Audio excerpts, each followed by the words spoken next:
Good morning, all of you.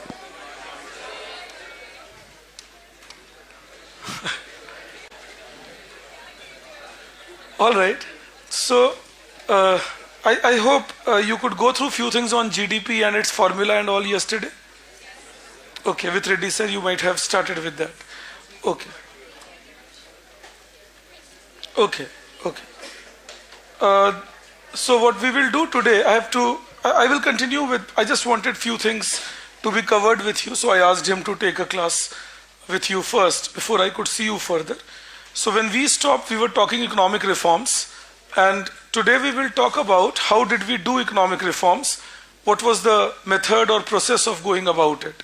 All right. So first things there, economic reforms, this you might have written last class, that it is about finding the reasons of inefficiencies and then taking steps to remove them. All right. That was one factor on economic reforms.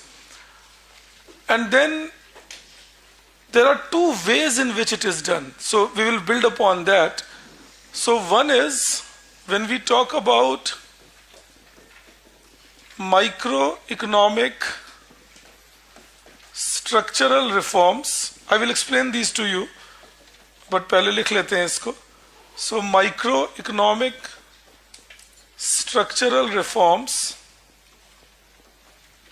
and macroeconomic stabilization. Microeconomic structural reform and macroeconomic stabilization. So let's try understanding these things a little bit. पहली बात ये समझ लो, जब भी मैं ये word use करूं, कभी भी आप देखते हैं microeconomic, if you see the term microeconomic, that implies talking about an individual or an individual institution. For example, price of a commodity is microeconomic talk. Profit made by one company is a microeconomic talk. Income of a consumer is a microeconomic talk. Industrial production of cotton textile is microeconomic talk. कहने का मतलब ये है कि जब आप किसी एक पर्सन के बारे में बात कर रहे हैं या किसी एक फर्म के बारे में बात कर रहे हैं या किसी एक इंडस्ट्री के बारे में बात कर रहे हैं तो माइक्रो इकोनॉमिक बात कर रहे हैं. Alright, when you are talking about one firm, one person, one industry, that's micro economic.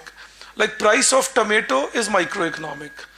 But when you take और when you talk about economy as a whole, that's macroeconomic. For example, price of tomato microeconomic, but inflation macroeconomic. You understand that?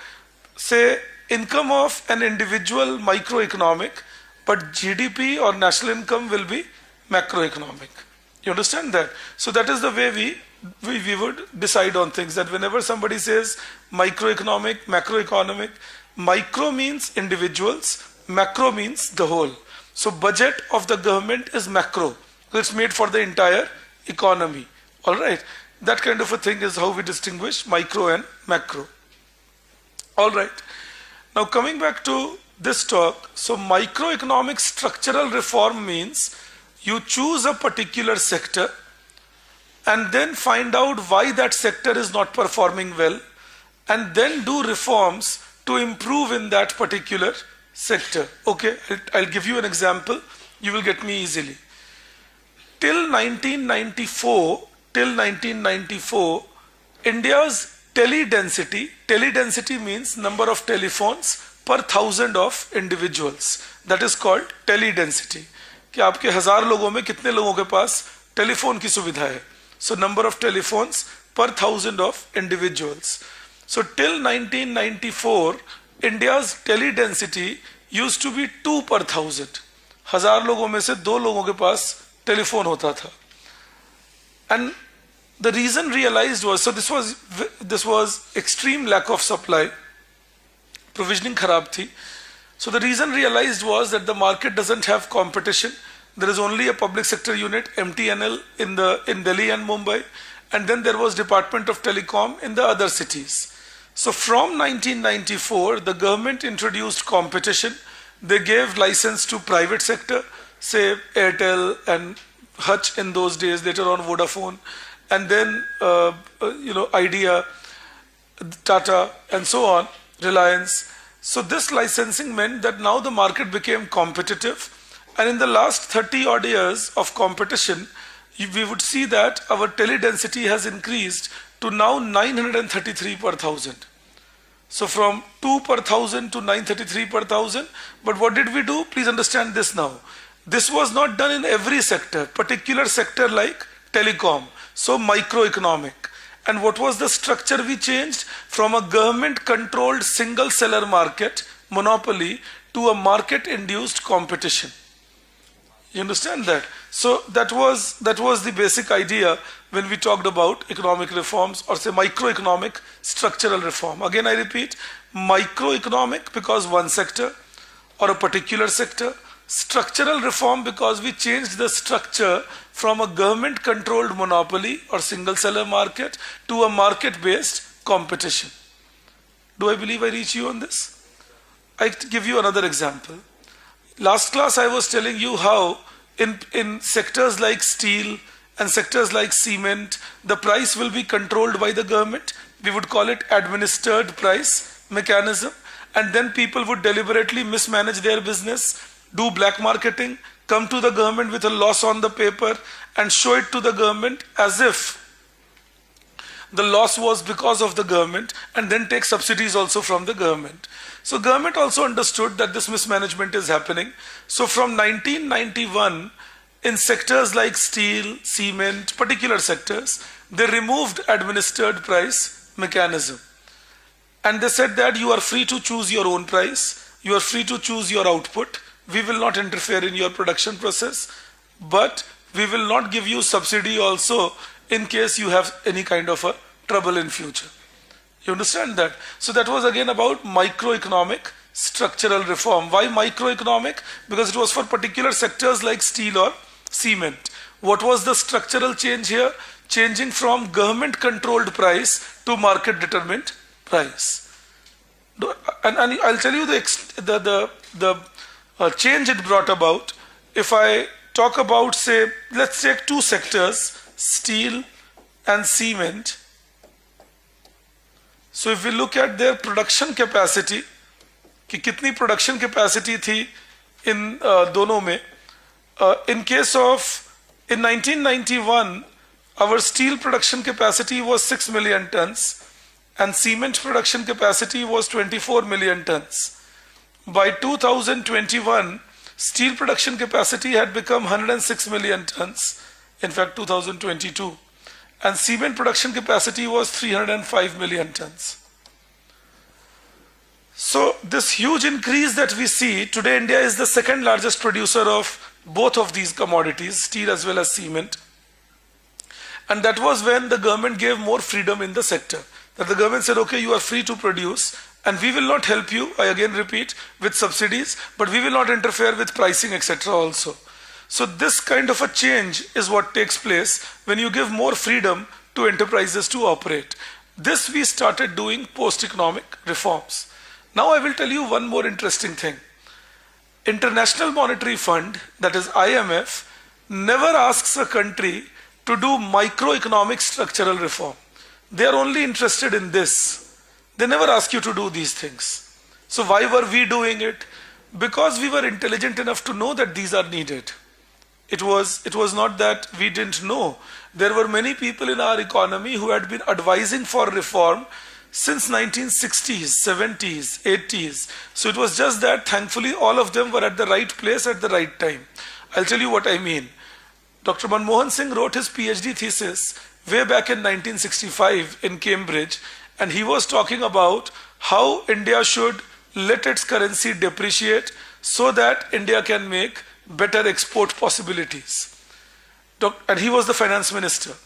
Dr. Montek Singh Ahluwalia was the finance secretary. He did his PhD from Yale in 1971. His PhD thesis was what India can learn from East Asian economies, how export-oriented growth is better than import substitution. And Dr. Arvind Veerwani was the chief economic advisor to the Prime Minister. His PhD was in 1976, and his PhD was Dangers of License Permit Raj, how India should remove license and free itself. So all these people, 20, 25, 15 odd years back were writing their PhD claiming that India should change its policies. And now these people were finance minister, finance secretary, economic advisor, so maybe handpicked. That is always a possibility. But important thing is that they were convinced about reforms. They knew that these economic reforms are needed in India. So we brought in the microeconomic structural reforms. Why did the name of IMF persist everywhere? Because that was politically convenient. Mr. Narasimha Rao ji was the Prime Minister. And don't forget, he was not a very popular leader in Congress. He was a compromise candidate. The big leaders of Congress after Rajiv Gandhi ji's death could not agree to each other's name. Whether it was Sharad Pawar ji or Arjun Singh or N.D. Tiwari or Pranab Mukherjee, all these people were the big stalwarts of Congress. They knew that one of us cannot become the Prime Minister. So who has to be made the Prime Minister? Somebody who can be acceptable to all. Narasimha Rao ji was in semi-retirement by then. He was not even contesting the Lok Sabha elections of that year. And then he was brought out of that, even though he was very astute. उनको politics की अच्छी अकल थी और administration की बहुत अच्छी अकल थी. He had been a chief minister of Andhra Pradesh and he had been home minister of India. So it was not that he was not capable, it was just that he was not politically that active. But then he became the prime minister, so he knew India very well.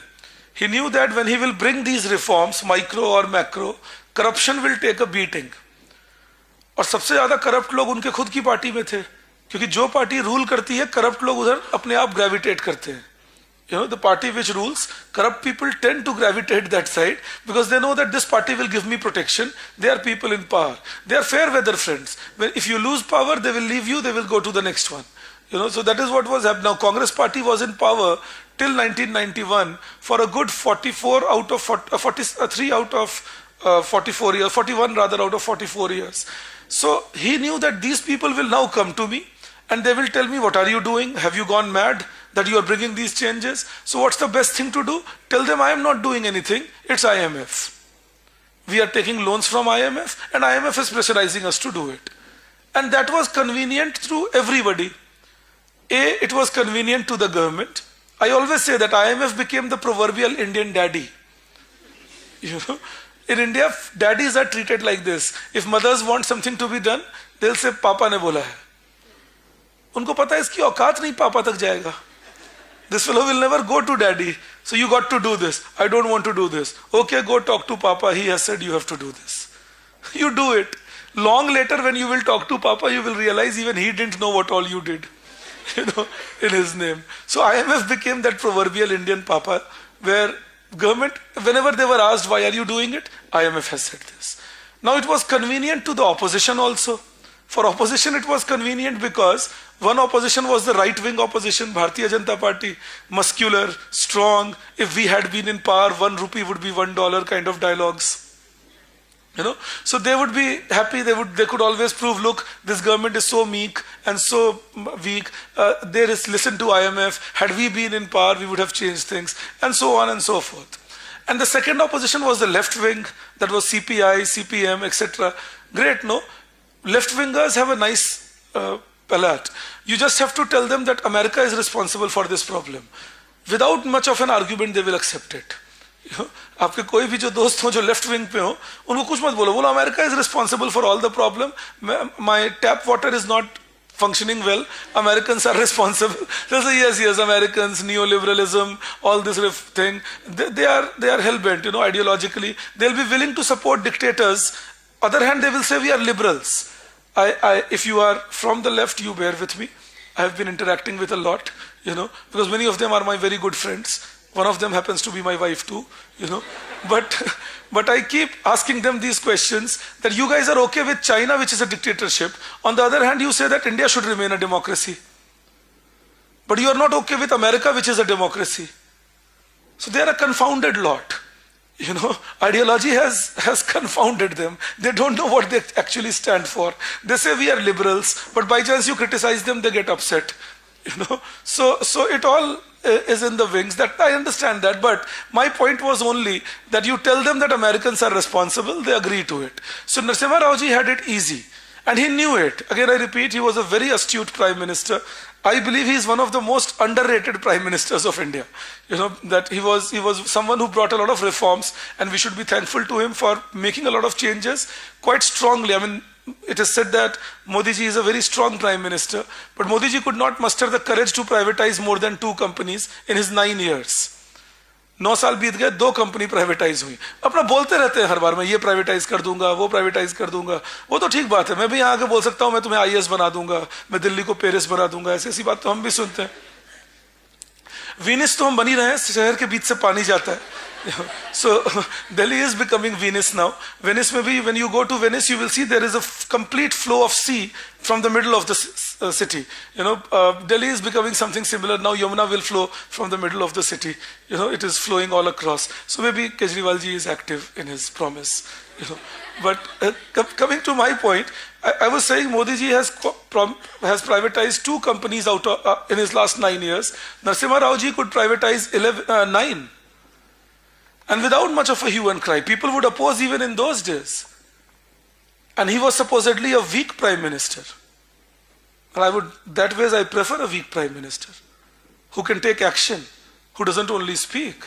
So you got to go ahead and take action. Somebody says, no, it is politically more difficult in India now. Believe me, if a government can abrogate Article 370, and if a government can demonetize, then that government has the political power to do anything. Understand that. So they can't hide behind the cloak that we don't have the political power to do privatization in India. They very well do have it. You know? But they are not doing it because they are themselves not convinced about it. They don't know their economics as good as what Narasimha Rao ji's team knew, and they went ahead and did it. Plus remember one more thing. For that I don't blame the government of today. You know what happens? When you face a crisis, you are always most active. Recall yourself after a bad result. Initial 2-3 days you will be very sad, then there will be full of resolve. I will show the world. I will study 15 hours in a day. I will change this world. I will show my next result. After 2 months, 3 months, 6 months, peters out. Then again before the next exam, अरे अगली बार शुरू से पढ़ूंगा. That's human nature. That's nation's nature. 1991 we had a crisis. For 6 months we were in a shock. Then we were in a mood of we will show the world, we will do reforms, and quick reforms were happening because we knew reforms are needed, and I will teach you all that. So you will see that next 10 years how many reforms did we do. But we went ahead and kept doing reforms, whether it was Narasimha Rao ji, whether it was Atal Bihari Vajpayee ji. All these prime ministers were very forthright in reforms, and they did some major reforms in India. But by the time you reach 2007, 8, 9, 10, again now 16, 17 years have gone by when the crisis happened. Look at now, 30 years after the crisis. So we are sometimes doing the same mistake due to which the crisis had happened in India.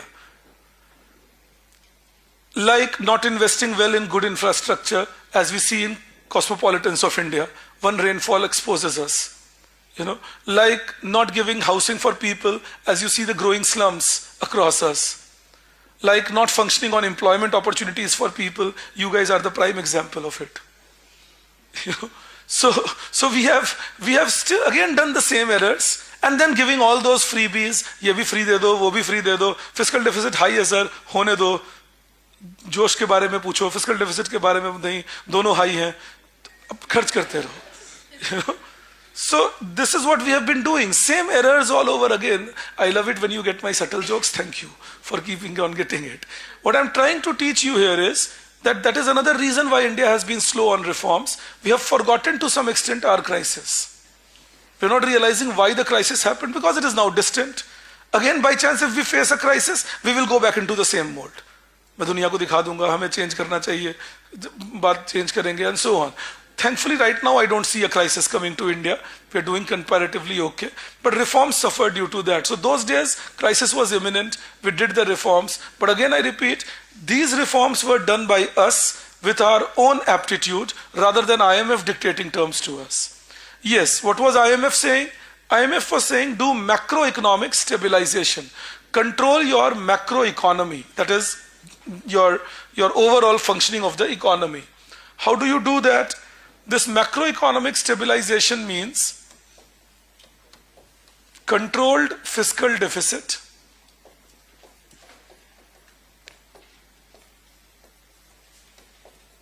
controlled current account deficit. I hope you recall current account. Control current account deficit. Current account I taught you last class when I said it is exports minus imports and remittances inflow minus outflow and income from abroad minus income to abroad. We add all that, we get the current account. So current account deficit to be controlled, and controlled inflation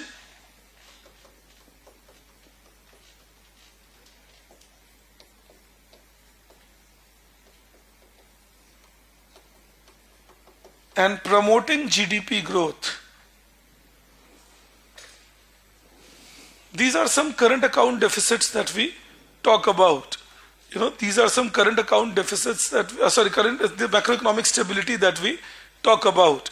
Controlled fiscal deficit, controlled current account deficit, controlled inflation, and promoting GDP growth. Understand the point here. IMF asks you something like this. This was under the structural adjustment program of IMF. Alright, कि वो structural adjustment की बात करते थे.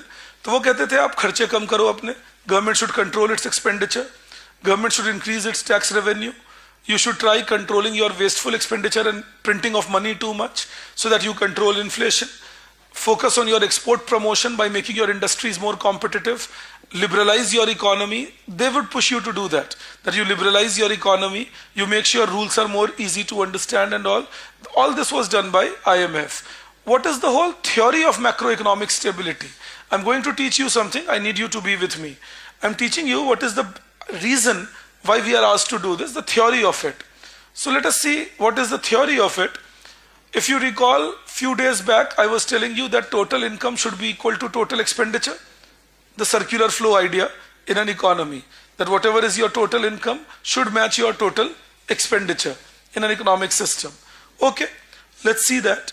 So if we say total income should be equal to total expenditure. I told you something else also that day, I'm repeating it. My income I can use for consumption. मैं अपनी चीजें खरीद सकता हूं. I save my income and I pay tax out of my income. So the use, if I look at it from use side of income, how do I use my income? It is for consumption, saving and tax. And the other day I was teaching you that total expenditure in an economy is consumption plus investment plus government expenditure plus net exports. Do I believe you recall? All right. You add this or you add this. Both ways you get your GDP. All right. Now, this is said to be an equation of macroeconomic stability. Why? It is an equation of macroeconomic stability because it shows that I am able to meet my expenditure from my resources. All right. इसको equation of macroeconomic stability कहते हैं क्योंकि ये दिखाता है कि मैं अपने खर्चे अपने resources से meet कर पा रहा हूं. I am able to meet my expenditure through my resources. All right. So now consumption can be removed from both sides. And I can write this equation as savings is equal to investment minus government plus government expenditure minus tax plus net exports. I want you to focus on this here now. I hope you understood what I did. I took tax to the other side, subtracted it from government expenditure, took a net export. So this savings are savings done by all private sector in the economy. All right, that is the savings. Savings done by the entire private sector in my economy, whether households or firms. So total savings done by private sector in my economy is this. And then this investment is again investment by private sector.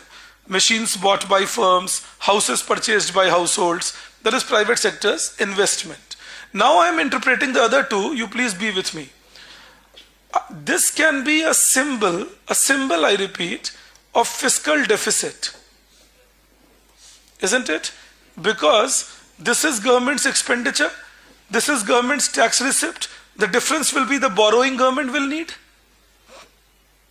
Do I believe you can visualize it?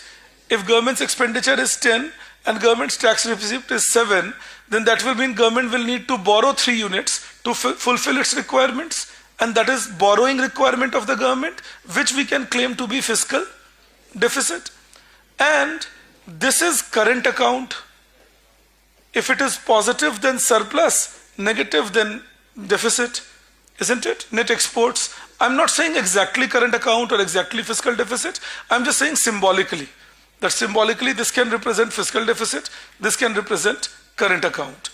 You'll be with me on that? Okay, now see. If my savings are say 28 units, my investments are 30 units, my fiscal deficit is 3 units, that means the economy's requirement is 33 units, but economy's savings are 28 units.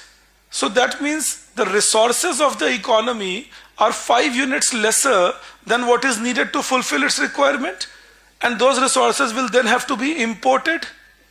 अगर मेरे देश में नहीं है resource और मुझे ज्यादा जरूरत है तो मैं इंपोर्ट करूंगा, and that is why this current account will be in a deficit of 5.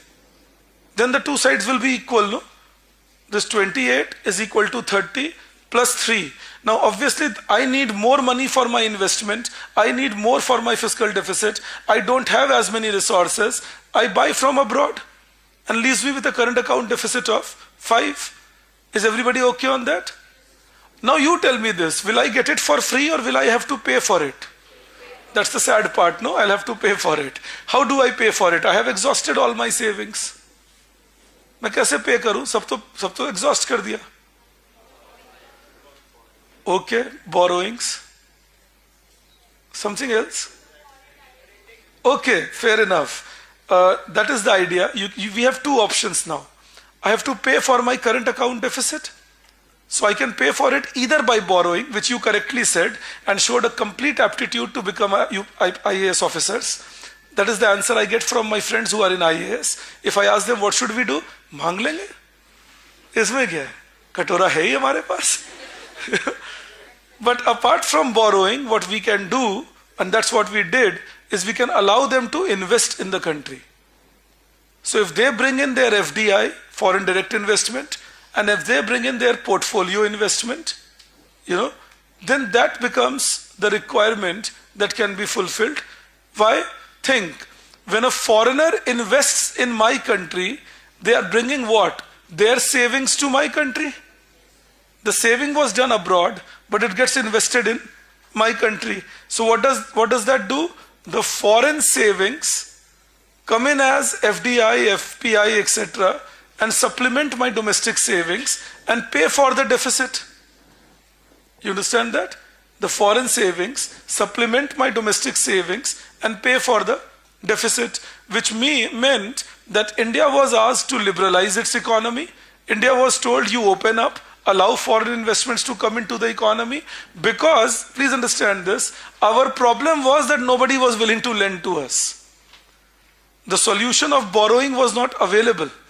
IMF was the last resort. We took the money from IMF, and IMF said, how will you pay back our money? So how could we pay back their money? Only when we were efficient enough to earn surplus, which could be then used to pay back.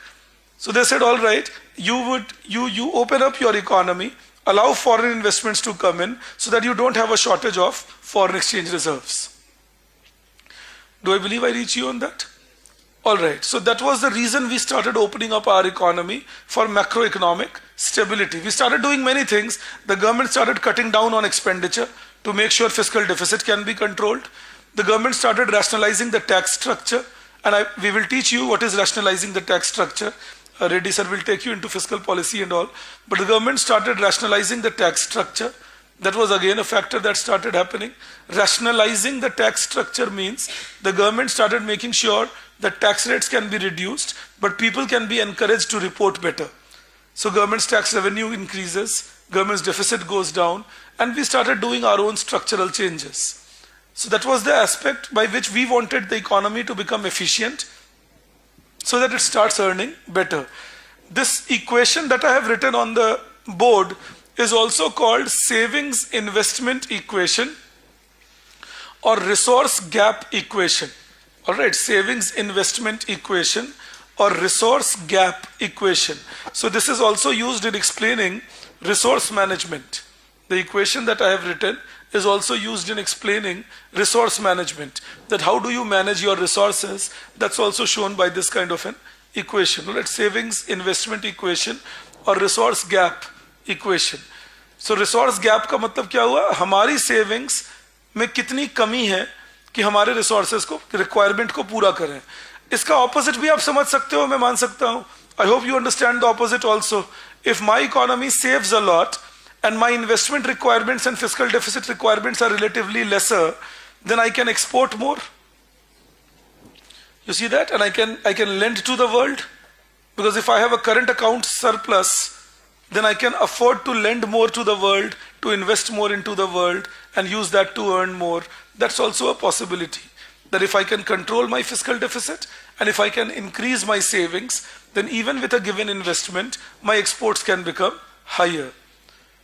Do I believe you are with me on this? I want you to understand just one more thing now. You see, this is fiscal deficit and this is current account deficit. Think, if fiscal deficit rises from 3 to 5 and these two numbers remain same, won't current account deficit also rise from 5 to 7? Which means any increase in fiscal deficit will definitely increase current account deficit, and vice versa. Any decrease in fiscal deficit will reduce current account deficit. That is called the twin deficit problem. All right, twin deficit problem is for macroeconomic stability, control fiscal deficit, that will automatically control current account deficit. If fiscal deficit is high, current account deficit will be high. You understand that? So twin deficit problem. Twin deficit problem means the correlation between fiscal deficit and current account deficit. All right, twin deficit problem means the correlation between fiscal deficit and current account deficit. If one rises, the other will automatically rise. Yes. You see the equation? Work it out. Increase one of them. See what happens to the other given saving investment remains same.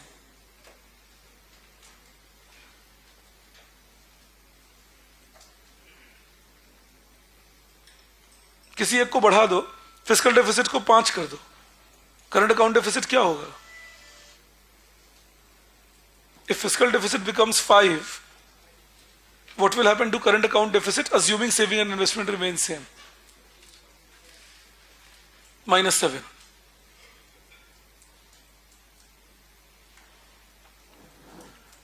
क्या हुआ आज सुबह सुबह तुम्हें? ये 28 है, ये 30 है, इसको 3 की जगह 5 कर दूं तो 30 + 5 कितना होता है? और 28 से कितना बड़ा होता है? तुमने 10 क्यों बोला फिर?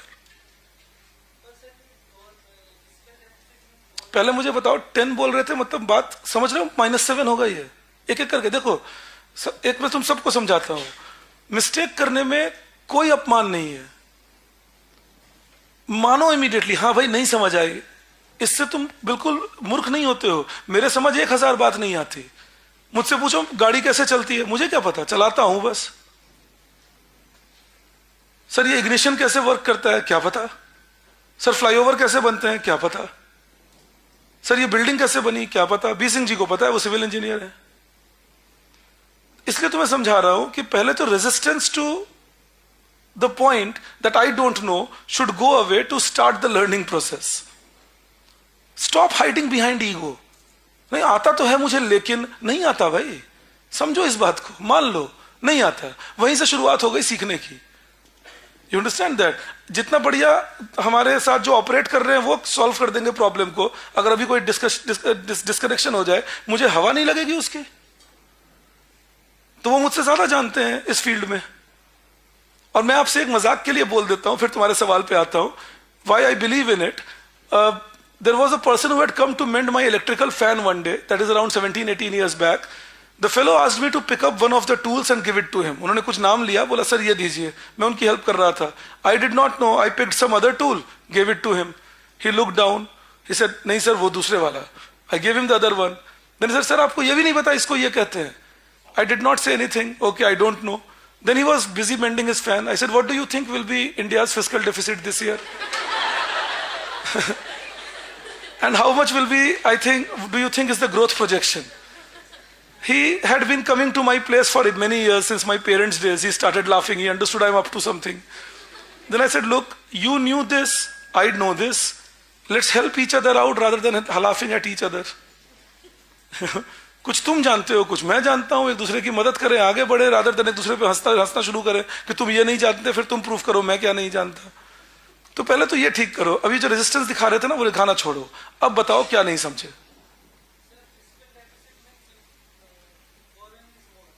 Of the government.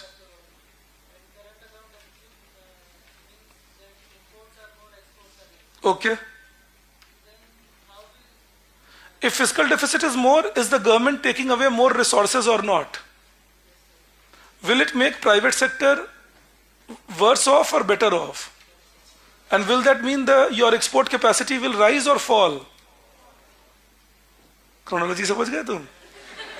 ठीक है, it works like that. मैं जानबूझ के आपको ये छोटे छोटे बात नहीं बताता. मैं चाहता हूं तुम अपनी बुद्धि लगाओ. जिस भी चीज को यूज नहीं करोगे ना, वो रस्ट कर जाता है. स्कूल सिस्टम वैसे ही आदत लगा देता है बुद्धि नहीं लगाने की. ठीक है. So I deliberately leave these small gaps. I need you to apply yourself. Come out of school, college days, that everything will be on the platter. I will take it in, and every question will be predictable. It will not be. The only thing I have been hearing consistently about prelims examination is that it was unpredictable. Every year I hear it for years now. हर साल exam के बाद लोगों से पूछो कैसा था, predictable नहीं था. और जो एक साल प्रेडिक्टेबल आ गया 2016 में, तो कट ऑफ 108 पहुंच गया. So it goes like that. So just start working out that, okay, sir is saying fiscal deficit will imply current account deficit will rise. Why would that happen? Because fiscal deficit increases my borrowing requirements. If fiscal deficit increases government's borrowing requirements, that means government is taking away more resources, which will mean there will be less left for others in the economy, which will also then mean that economy's capacity to produce will be low, which will mean its export capacity will be low and import requirements will be high. You understand this? That is the way you start thinking across. All right. Always give yourself one day to think and then put up the doubt. ये हमेशा आदत बनानी शुरू करो धीरे धीरे. ये तुम्हें एग्जाम में बहुत मदद करेगी. It will help you a lot. Ready-made answers get us used to getting ready-made answers. तभी तो हम में से बहुत लोग मैथ्स में खराब होते हैं. हम आंसर देख के क्वेश्चन सॉल्व करने वाले लोग हैं. सीसेट में भी इसीलिए फंसते हो.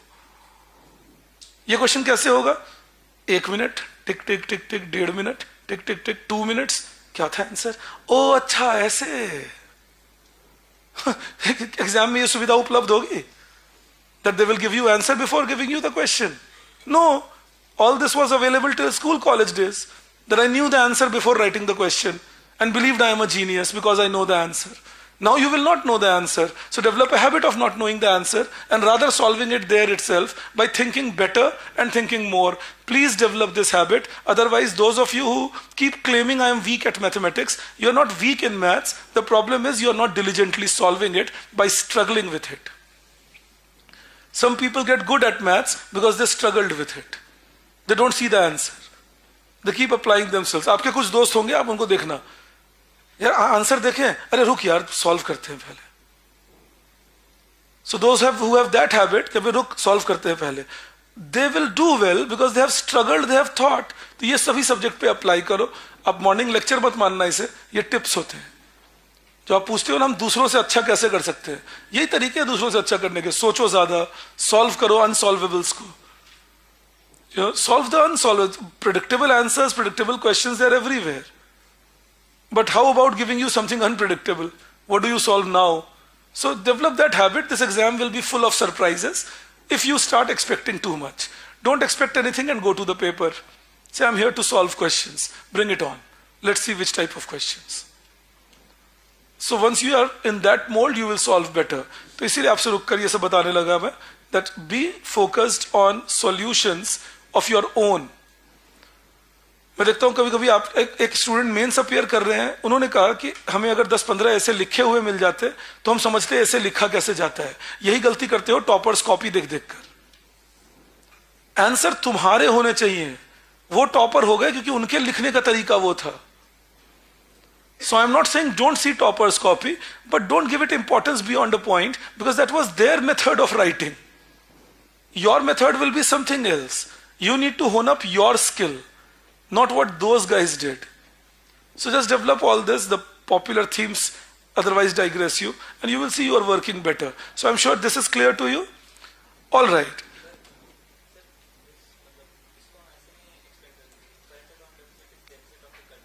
No, it is not deficit of the country. No, it is deficit in external sector. All right, not for the whole country. It is deficit of the external sector. All right. In fact, I'm sorry, I'll just complete my answer. The deficit of the entire country will be your fiscal deficit plus current account deficit.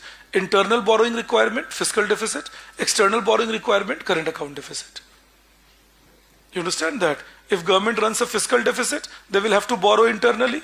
And if there is a current account deficit of the country, there will be external borrowing requirement. So the total deficit will be internal plus external, that is government fiscal deficit and current account deficit. You see that? Yes, if this gap also exists, that will add to internal borrowings. If my savings are lesser than my investment, and therefore it contributes to external borrowing, because my internal resource is only this much. तो मेरे borrow, देश में कौन borrow कर रहे हैं? समझिएगा मेरी बात. Who are the people borrowing at home? Private sector and government. Among private sector, who?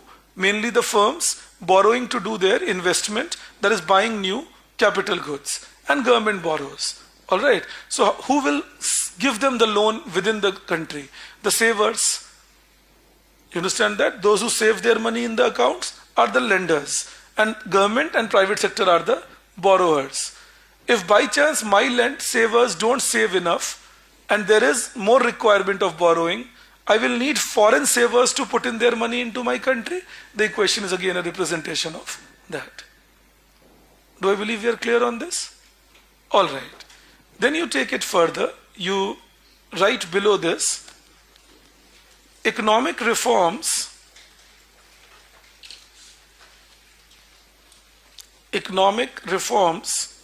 were introduced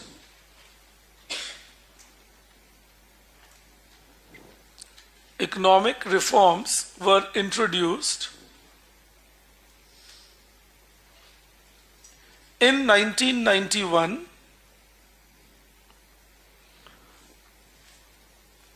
under liberalization,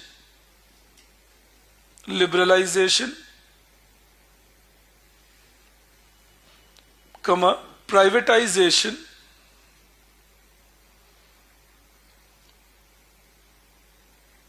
and globalization. Liberalization, privatization, and globalization. In a bracket, please write LPG reforms. Again, from prelims point of view, sometimes they will ask you the reforms were LPG reforms. So what is LPG? So LPG is liberalization, privatization, and globalization. We will now understand them one by one. We will gradually start building upon it. So you give a heading, liberalization. You give a heading, liberalization.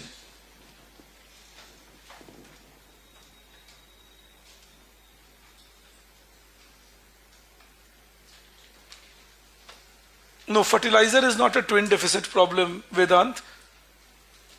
I hope you got the equation now, Sony. I explained it again. There's another question, how will investors invest in a country which is already facing many problems? Okay, why do we buy a loss-making company? Why did Tatas buy Air India? I'm asking a question. One of your friend asks, why will investors invest in a country which is facing much of a problem? So why do people buy loss-making company? Because they know that there is good enough chance of revival and much more profit to be made. Similarly, why would investors invest in a country which has its problems? Because they will know that if the country makes reforms and improves itself, then it can give them the growth that India has given them in the last 30 years. If you invested 1 rupee in India in 1991, and I'm saying that this calculation, there's a report by IMF in 2020 that showed this, that if somebody invested 1 rupee in India in 1991 as a foreign investor, they were getting 340 rupees in 2020. So that is what India gave as a return. And that is our power in the last 30 odd years, due to which the world flocks to us. We can be very skeptical about ourselves, but the world is pretty hopeful about us. So you will see that they are putting a lot of money into us because we have been giving them a good enough return. And that is the economic growth that has been tremendous. I'm talking, of course, 1:340 is a return in share market. It is not a return all over, and that also share market in particular shares which the foreign investors chose much more or less. But even otherwise, the return in India is nothing less than 1:30 in the last 30 years, which is far more than what inflation has been. And that is why investors have become comparatively richer, even foreign investors, domestic investors, and you will see a lot of money getting pumped into India quite a bit.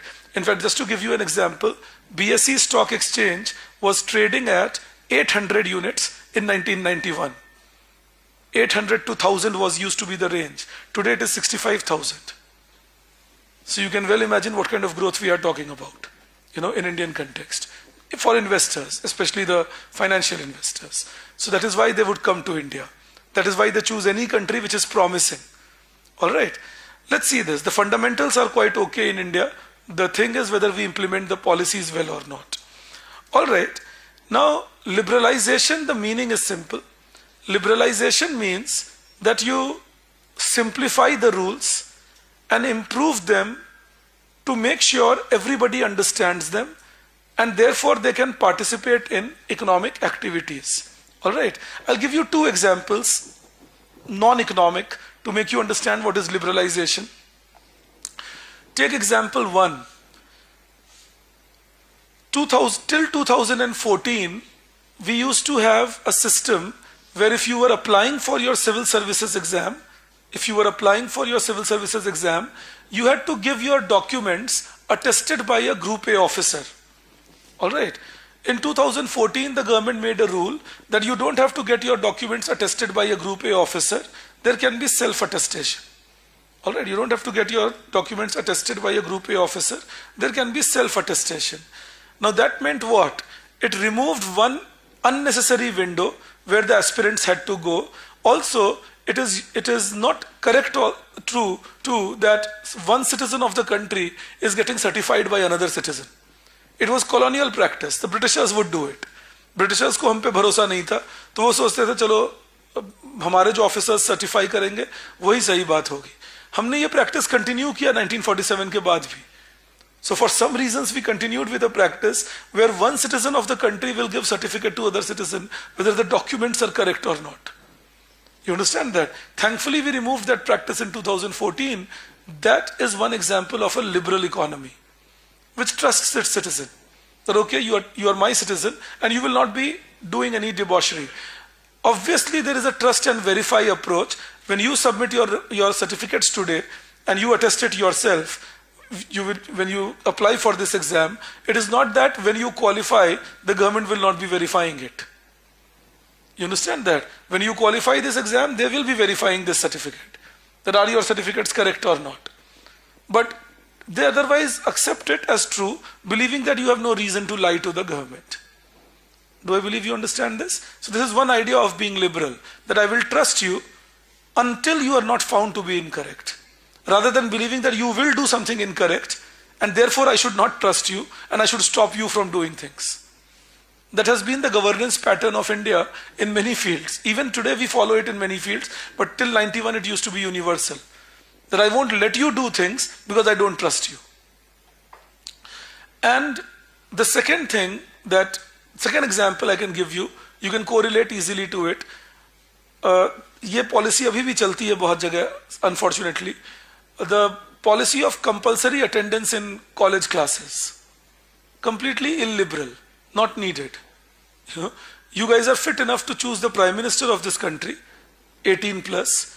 College people are fit enough to get married if they are women, 18 plus. So if they are that mature that they can get married, and if they are that matured that they can elect the prime minister, they're surely matured enough to do the classes.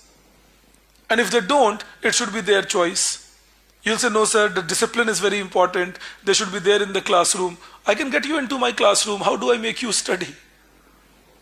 You won't be studying. You will sit in the classroom, look at me, think other side of the world, make my own cartoon. After I leave, show it to everybody. Looks like this. What do I do then? You are adults. You should make your own choices. We should allow you to make your own choices if it means failing in the process of making those choices. We should be confident enough that, okay, if you fail in the process of making those choices, we will then guide you how to succeed. But this is unnecessary. And what do? We then push our own children to lie to us. Proxies, fake medical certificates. अपने ही बच्चों को बोलते हैं झूठ बोलो हमसे. क्या जरूरत है? तुम्हारी मर्जी तुम क्लास करो, तुम्हारी नहीं मर्जी तुम मत करो. हम क्लासेस को इतनी इंपॉर्टेंट बना दें कि अगर तुम नहीं करो तो तुम फेल हो जाओगे, और एग्जाम को इतना टफ बना दें. Let the teachers teach very well and very rigorously in the class, and let the exam be, people should be tested in the exam rigorously. Automatically you will get people into the classroom. You don't need to invite them after that. Those of us who are responsible enough automatically attend it. Those who are not, in any case, are in a wrong place, no?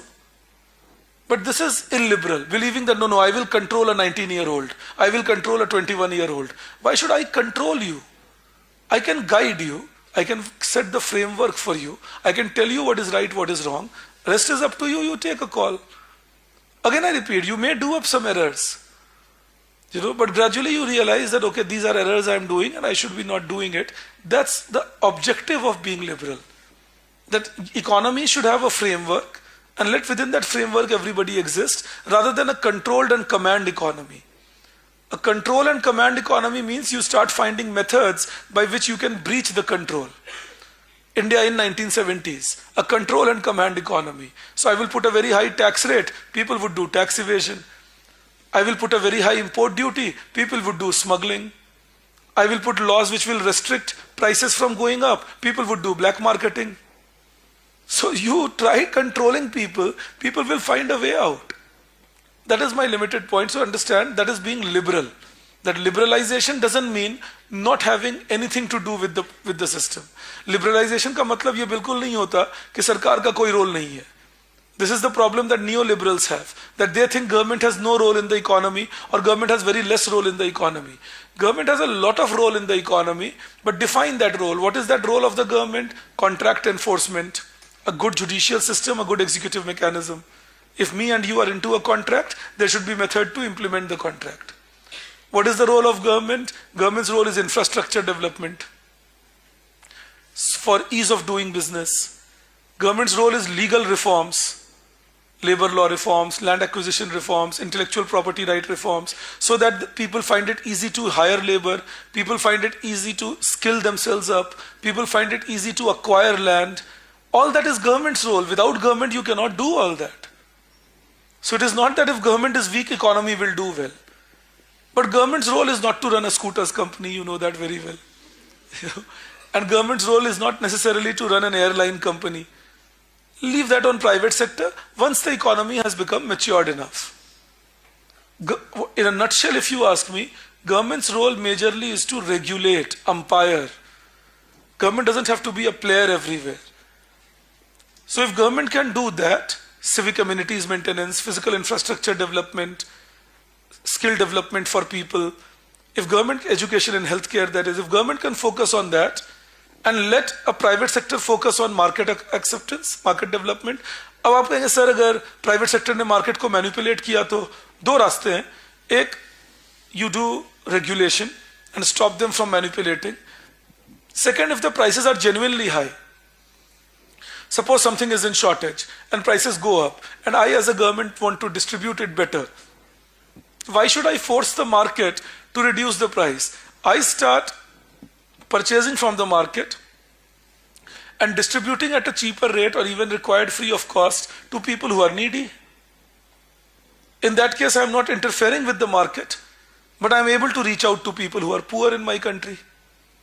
You understand that? So market regulation and distribution, or government-based distribution, are two methods to make sure that even if something is in shortage and something has a higher price, but it is essential and everybody needs it, we redistribute it properly. So we need an active government, but that active government should not be active in controlling the market. It should set the market free and then make sure that the market is not manipulated. So maybe a Competition Commission of India, a Telecom Regulatory Authority of India, an Insurance Regulatory Development Agency, a Securities Exchange Board of India, RBI, all these are regulatory bodies. They must be there. And government should make sure that their laws are good and laws are not flimsy. Laws are not cluttered. I'll tell you what I mean by that. जब कानून clear नहीं होता, उसी को कहते हैं फ्लिम्सी and cluttered, सतही और मिक्स्ड अप. फ्लिम्सी का मतलब क्या हुआ? The rule is there but nobody knows the detail of it. Nobody knows how to interpret it. So different people are interpreting it different way. So there should be clarity in rule. Interpretation should not be multiple. And what does cluttered mean? Cluttered means rules which confuse more rather than clarifying. So if I can have clear rules, well-written rules, established rules, and government institutions of executive, etc. to implement those rules, that is the role of the government in an economic system quite a bit. Though I believe I'm reaching you basics on this, I will be explaining it more to you. But a liberal economy doesn't necessarily mean no government and doesn't necessarily mean poor distribution. Poor distribution is a result of inefficiency in governance. Because government is the main body which should take responsibility for distribution. Alright, even in a market economy. I'm moving towards something. You were asked a question, is it possible to have inclusive growth in a market economy? I will give you an answer gradually, but this is the first step to that answer. That it is possible to have inclusive growth in a market economy, provided governance is efficient. ये पहली बात कही मैंने. Alright, that it is possible to have inclusion even in a market economy if governance is efficient. And what is that efficiency in governance? Have good regulatory authorities, have corporate social governance system, have environment management system well, allow corporates to take up public security, social security. So ये बातें सिखाऊंगा अभी आपको, आप चिंता मत करो. I will teach you what is the idea of corporate social security or corporate governance and so on. But important thing is that government can force the corporates to also go for welfare, and government can do welfare itself rather than directly opening up companies and controlling the economy. Do I believe you are with me till here?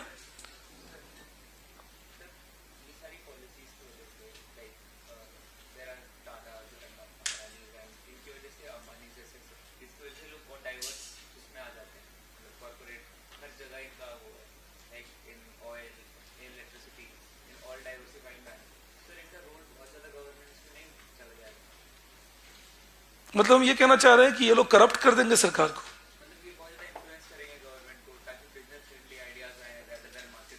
नहीं, वही तो तुम्हें कह रहा हूं कि Tatas, Ambanis, Adani's, few big ones in India and others not coming up in India is a legacy idea of those license permit Raj days, no?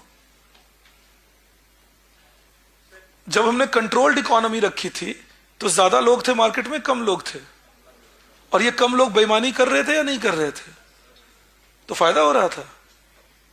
तो एक फेल्ड मॉडल को क्यों सक्सीड करने को क्यों सपोर्ट करें? एक मॉडल तो फेल हो चुका है, 40 साल लगाए उस मॉडल को. Rather than that, if you go for open-ended, I mean, you have Vedanta which came fresh into India. You have Larsen and Toubro which is fresh in India.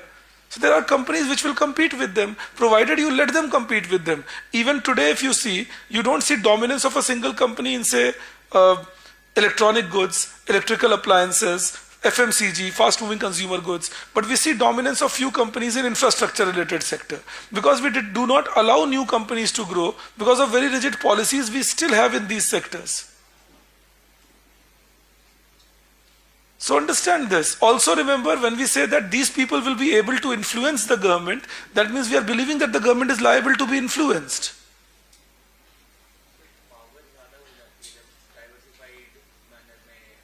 नहीं, वही तो तुम्हें कह रहा हूं कि पावर सरकार से ज्यादा, जिसके पास रूल बनाने का पावर है, तुम्हारी सारी प्रॉपर्टी कॉन्फिस्केट करने का पावर है, नेशनलाइज कर देने का पावर है, उनसे ज्यादा पावरफुल कॉर्पोरेट हो जाएंगे। कब? जब सरकार हाथ मिलाने को तैयार हो। So if the government is corrupt enough, then whether one corporate or 10, they will be corrupt enough. यही तो सिखाना चाह रहा हूं कि कॉर्पोरेट्स को कंट्रोल करने से करप्शन कंट्रोल नहीं होगा। If you say that I will not give power to corporates and I will not do it myself also, so what do people live with? A Fiat Ambassador and Maruti 800 all their life. You might find it funny, but don't forget an entire generation spent its entire life like that. From 1947 to 1991, there were 2 generations which passed, and there were hardly availability of a refrigerator or a washing machine or an electrical fan or a car. And why? Because we believed controlling the corporates is important. If they become too big, they will be too big for comfort. Have anti-monopoly laws, like the Americans have an antitrust law. Why is Microsoft not controlling America, or Google for that matter? They are still facing penalties in their country. Our Competition Commission of India could put penalties on Google. ये theoretical बातें हैं जो हमें सिखाई जाती हैं ताकि हम कमांड एंड कंट्रोल स्ट्रक्चर के फेवर में रहें।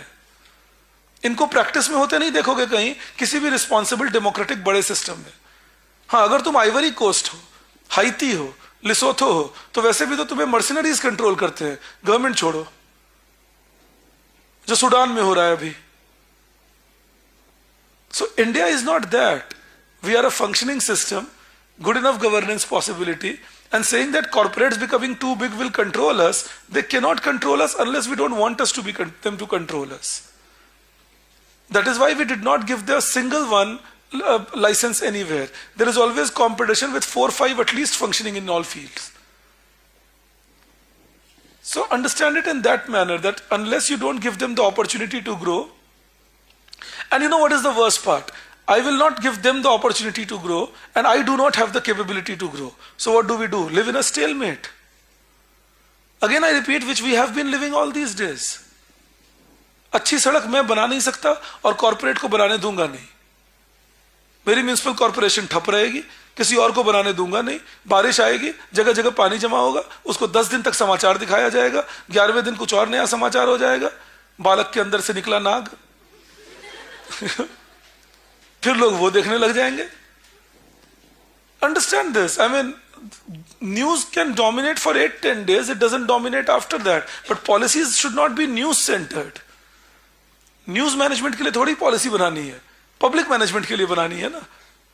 तो अगर मैं नहीं कर सकता तो तरीका तो निकालना पड़ेगा कि फिर कौन करेगा और मैं क्या रोल प्ले करूं उसमें। मैं तुम्हें इकोनॉमिक्स पढ़ाऊं नहीं और किसी और को पढ़ाने ना दूं। सोच के देखो, I get into the class, no, if some other teacher comes, God knows whether the other teacher will be able to teach well or not. Sir, then please you teach, but I don't have time. Sir, where do we study? Wait, we shall overcome one day. I've been, honestly I'm telling you, I've been tired of this song. हम होंगे कामयाब एक दिन। किस दिन? 70-80 साल हो गए इस गाना गाते हुए भाई। अब तो हो जाए कामयाब। या ये गाना गा गा के लोगों को सोलेस दे रखा है कि कभी आवाज ही मत उठाओ, बस एक दिन की वेट करते रहो। इस बीच में जो अमीर है वो कामयाब होते चले जा रहे हैं। मैं जानबूझ के एक क्वेश्चन को बिगर बना के आपको बता रहा हूं, so that you can understand the hypocrisy of all this talk, that one day we will be able to do well. But which? Imagine a basic thing. We give 25% reservation to economically weaker section children in our private schools. I remember around 30-35 years back, I had asked this from my grandfather, that I think 35 years back, I had asked this from my grandfather, that why do we give this reservation for economically weaker sections? Why can't government schools function well? And then there will be no need of such a reservation. And Baba had told me that that is the long-term plan. In 8 to 10 years that can be achieved, but till that is not achieved, in order to make sure that weaker children don't suffer, they are given this reservation. Astonishingly, even today the same reason is given 35 years later. So when will our government schools function well now? And no onus, no responsibility on them. And all of you sitting here, at least most of you, are adult enough to know that there is an education scam in every state of my country, where there is money taken to recruit government school teachers. And gradually it's becoming a farce. but we act as if nothing is happening and government will mend everything. ये बात ही तुम्हें बदलना की कोशिश करना चाहता हूं कि तुम ये सोचना शुरू करो कि सिस्टम को कैसे सुधारें. ये प्राइवेट और गवर्नमेंट की लड़ाई से निकलो. Get out of that public sector, private sector fight. How the system has to improve is what you should think. We say government control will make sure people's welfare will happen.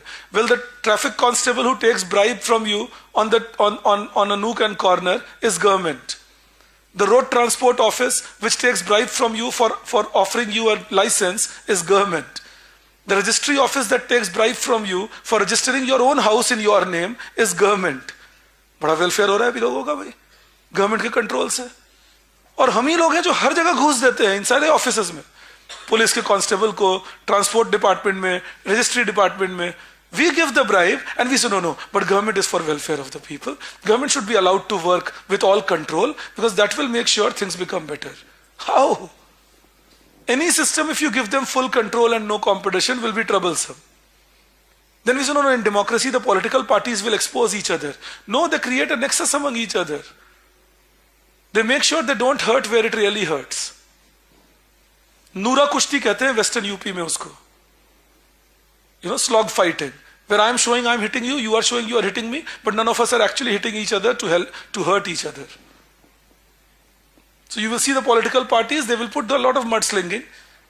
Ye corrupt hai, wo corrupt hai, Modani and all that, but never comes up with an idea as to what he will do if he comes to power so that corporates are not able to influence the governance. कभी नहीं कोई opposition को बोलते सुनता हूं मैं कि अगर खुद पावर में आएंगे तो क्या कानून बनाएंगे जिससे कि कॉर्पोरेट गवर्न का इन्फ्लुएंस ना हो सरकार पे, क्योंकि ऐसे कानून बनाए जा सकते हैं. Most importantly making political funding white. They don't do that. हम लोग भी उस नूरा कुश्ती के पार्टिसिपेंट हैं. हमें तो बचपन से WWE देखने की आदत दिला देते हैं. Undertaker. So we are used to it, punching, hitting. And we believe a real fight is going on. So be careful there. Government or private doesn't improve or worsen a system. A system is based on how are the checks and balances, how is your judiciary functioning, whether there is competition in the market, and whether there is transparency in the government. If government is transparent, where all its decisions are in the open and can be questioned, and if markets are competitive, where there are multiple players in the market to compete with each other, such economies show efficiency. Unless we don't create that, there will be trouble. So government will always fight for opacity in the name of national security, etc. सरकार हर बात में कहेगी नहीं देश की security का बात है, वरना हम बता देते क्या बात है. और मार्केट कभी कंपटीशन नहीं चाहेंगे क्योंकि उनको पता है कंपटीशन आ गया तो हमारा प्रॉफिट कम हो जाएगा. तो दोनों मिलकर क्या करते हैं, एक नेक्सस बनाते हैं where me and you can be kept weak, education can be kept at a premium, healthcare can be kept at a premium, jobs may not be available to that extent, but few people who can make big profits remain big. In Indian context, say a Tata, Birla and Ambani and so on and so forth, that they will remain big forever, but other new ones will not be allowed to grow as much. And when it comes to governance side, the same old people will dominate. When they die, their children will come up, whether they have qualified even a 10th standard exam or not. But it's automatically taken that they are the leaders. ऐसी मजाक में बोल रहा हूं, but अगर आप केजरीवाल जी से बातचीत कर सकते हैं, आप उनके सपोर्टर हैं, तो उनसे एक सवाल पूछिएगा कि प्रधानमंत्री जी पढ़े लिखे नहीं है. इस बात को वो उठाते हैं. बिहार में जो चीफ मिनिस्टर के कैंडिडेट हैं तेजस्वी यादव जी, वो भी तो पढ़े लिखे नहीं है. इस बात को उठाते नहीं कभी, और उनके साथ गठबंधन में बातचीत करते हैं, पटना तक जाते हैं. पॉलिटिकल हिपोक्रेसी एक्सपोज कर रहा हूं आपको. This is political hypocrisy that goes on in our country. Tejashwi Yadav ji तो बाइपोलर सिस्टम को रिप्रेजेंट करते हैं. मुझे नहीं पता उनको क्रिटिसाइज करूं या तारीफ करूं. क्रिटिसाइज इसलिए because he was the chief minister son and still could not clear 10th standard. सारी सहूलियत होगी, all possibilities, son of the chief minister still did not have the caliber to clear a 10th standard exam. तो सोचो कितने गए बीते होंगे. लेकिन तारीफ इसलिए करता हूं, I praise him because in spite of being in Bihar and being the chief minister's son, he did not go for a fake certificate. He accepted that I am 9th fail. So I don't know whether to praise him or to criticize him, but there he is. not even a 10th standard pass. But because of the dynastic politics we have, a natural heir to the throne. So please be careful when you talk on such lines, because this is what India needs: transparency in the government and competition in the market. If we don't do that, it's trouble part.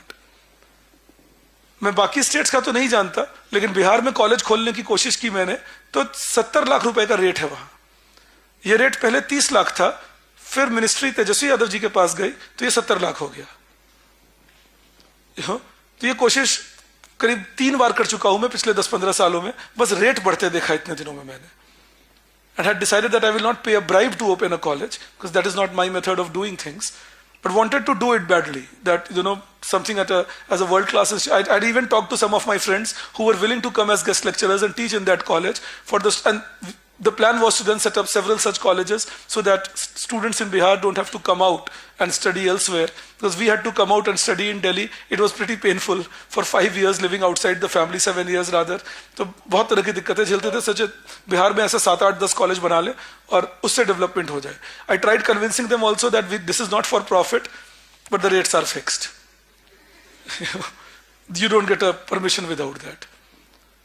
So this is the challenge our country faces. So जब भी आप बोलते हो government अगर control करेगी तो welfare हो जाएगा, ये सारी चीजें आपके आंख के आगे हैं, कम से कम उसके बाद तो मत बोलो.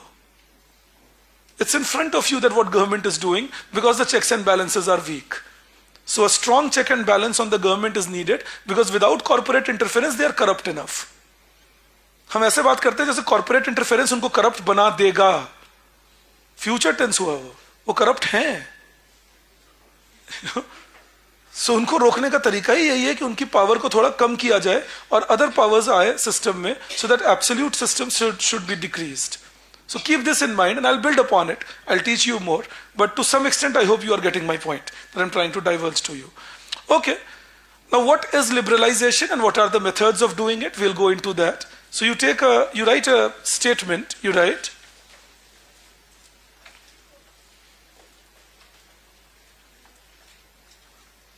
okay, there is one question I see, I'll quickly answer it, then make you write it. That if price is high and government starts buying it from the market, wouldn't that further raise demand and hence the prices in context of redistribution? Imagine if price is high, government buys it from the market, supplies it to people. That doesn't happen at the same time.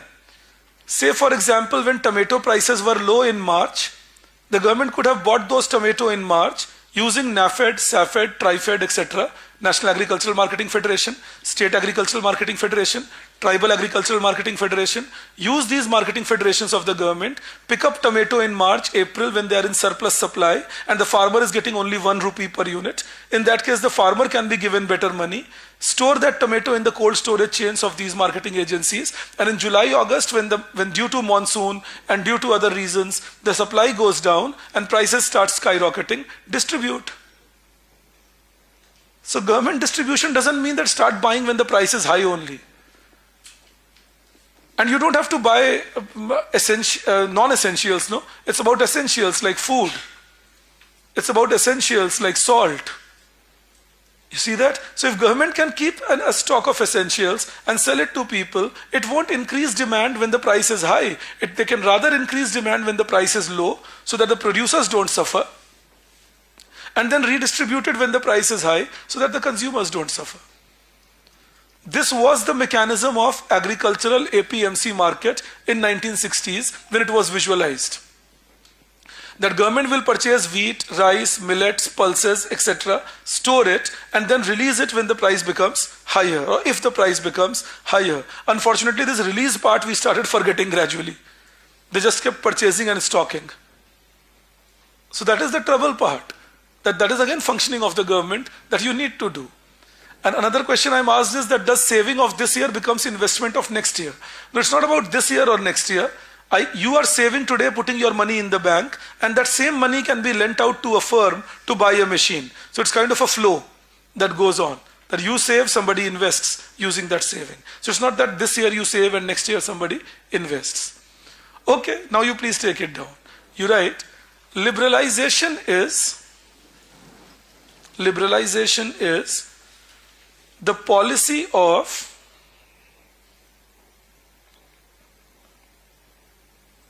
simplifying rules and regulations, simplifying rules and regulations,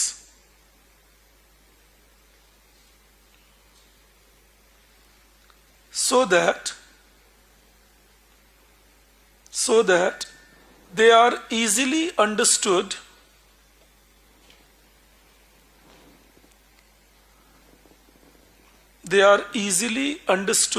by people,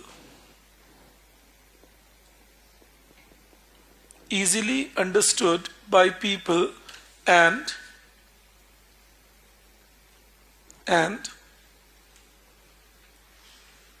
encourage participation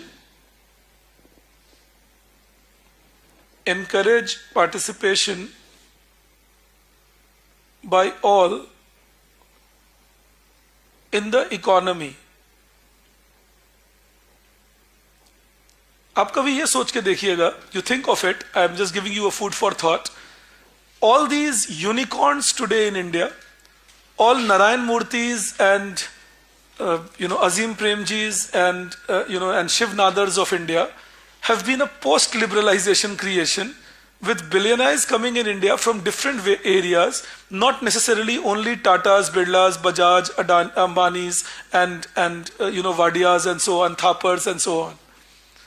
ये भारत में एक बदलाव आया. 1947 till 1991, the only self-made billionaire of India in those 44 years who did not inherit a family property was Dhirubhai. Dhirubhai Ambani was the only person who became a billionaire in India in that time period, other than those who were family business owners. Otherwise, whether you take Birlas or Tatas or Bajaj or Vadias, they were all family businesses before independence, continued post-independence, remained rich. New people not allowed. And Dhirubhai was a champion in corruption. So he could do it. That reflected of those days. Again, I'm not passing any value judgment. He was corrupt. That is a general fact. So I'm just stating an obvious. But he was corrupt methodically. Corruption के methods, formulas पता थे उनको कि भारत में रह के business किया कैसे जाता है. I'll give you a quick example from one of his unauthorized biographies. It has not been authorized by his family, but it's quite a well-documented biography. When Rajiv Gandhi ji became the Prime Minister of India, he said, I don't want a corrupt India, I want a clean India. So he said, all those who are corrupt, give me the list and we will start targeting them one by one. So whichever meeting he would go in, Dhirubhai's name will crop up. That he bribed, his company gave money. So Rajiv Gandhi ji said, all right, I have got nothing to do with this person. If he tries meeting me, make sure he doesn't meet me. Fair enough. Now Dhirubhai would call him up, he will not come to the call. Dhirubhai would ask for an appointment, he would not give an appointment. This went on for 7-8 months. In October 1985, Rajiv Gandhi ji was going for a trip to Moscow, Soviet Union then. It was early morning, 4:30, 5 o'clock, he had to take a flight. And when his cavalcade was moving, all his 3-4 cars, suddenly the first car had to stop. He said, why did you stop? He said, that's Dhirubhai waiting and now we can't ignore him. So 5 o'clock in the morning, Delhi is morning, and Dhirubhai by then, 1985 I am talking, by then he was already the richest man in India. 1983 he took it over from Tatas. Tatas were the richest in India till 83. Dhirubhai became the richest in India in 1985. But in spite of being the richest in India, this fellow is standing on the road, waiting for Prime Minister's cavalcade, waves, asks them to stop. Somebody might have tipped him from inside the thing that Prime Minister would be going like this. People say that he would know everything in Indian system. Now, the cavalcade had to stop. You can't ignore your biggest businessman. So the Prime Minister said, all right, come over, and told him that you have 15 minutes. That is the time that my car will take to reach the airport. Whatever you have to tell me, quickly tell me and leave. And he said, I don't need 15 minutes. I need only 5 minutes. Your mother considered me like her younger brother, and she had given me 50 crore rupees. Unfortunately, she died after that. Last 7 months, I have been trying to contact you, what to do with those 50 crore rupees. And your people are not letting me meet you. And I didn't want this to go into public because people would have said wrong things about your mother. You just tell me, what do I do with this 50 crore? I will immediately go away. My car is waiting on the other side. Needless to say, the Prime Minister was mightily impressed. that he is such a good person. People are unnecessarily blemishing him. He wanted to protect my mother's respect, and 50 crore rupees he wants to give to me. Because remember, we are talking 50 crore in 1985. That's some money. And why was Dhirubhai doing all this? October 1985, he wins the confidence of the Prime Minister. February 1986, the first privately owned refinery in Jamnagar is started by Reliance. You know? So he was corrupt to that level, you know, where he made corruption smooth. That he would talk to you as if I am your family member. मैं तो ऐसे ही आपको बस help कर रहा हूँ, मदद कर रहा हूँ, ले रहा हूँ, आप तो भाई हो, बहन, ऐसे बातें शुरू कर देते थे immediately. You know, so this is the thing I'm trying to tell you, that, but then, you know, that's not something we can be proud of as Indians, that such people could grow. But if you tried doing business honestly in India, no chance you could grow, because your files will remain stuck up. About Reliance, the joke still is, in those days it also was there, that Reliance doesn't only bribe the officers. Reliance bribes even the PNs to remind the officers that the file should be cleared quickly. तो अगर officers भूल जाते हैं file clear करना, तो PN याद दिलाते हैं, सर रिलायंस वाली फाइल है, जल्दी क्लियर करो. तो पीएन को भी खिला के रखते हैं पैसा. That makes sure that your money gets going. That again is not a healthy business model. That is corruption. So we got to be careful that unless we don't get competition in the field, corruption will dominate, because few big ones will try dominating and perpetuating their power. So that is the point to understand. So just came to my mind that story of Dhirubhai. Thought I'll quickly tell you that how people used to get rich in that India. Today, thankfully, things are still better. Yes, yes.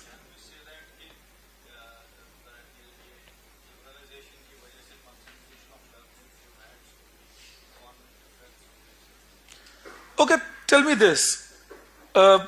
Concentration of wealth in few hands, was it absent in India pre-91? Okay, tell me this. India was which kind of an economy? Agricultural economy or industrial economy at the time of independence and thereafter? Agricultural. It remained agricultural economy for very long. Even today we say we are an agricultural economy. What is the main source of wealth in an agricultural economy? Land. जमीन के पैसा आता है ना किसी भी agricultural economy में. So land becomes the main source of wealth. Did India do land reforms successfully, or we did not succeed in it? We did not succeed in it. So when did we remove perpetuation of power, that we claim that today it has increased? India has always been unequal. We somehow try blanketing that fact. We never did land reform. We never allowed people to separate with their land, and most of us, I repeat, including you, including me, are progenitors of people who had huge land in their hand, and that land played a big role in our growth and our family's growth.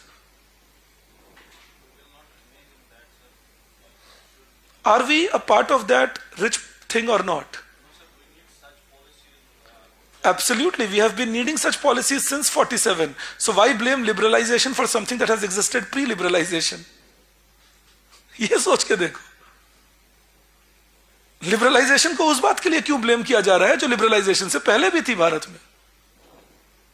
अगर हम बहुत equal country होते और liberalisation ने हमें unequal बनाया, मेरे समझ वो बात आती थी.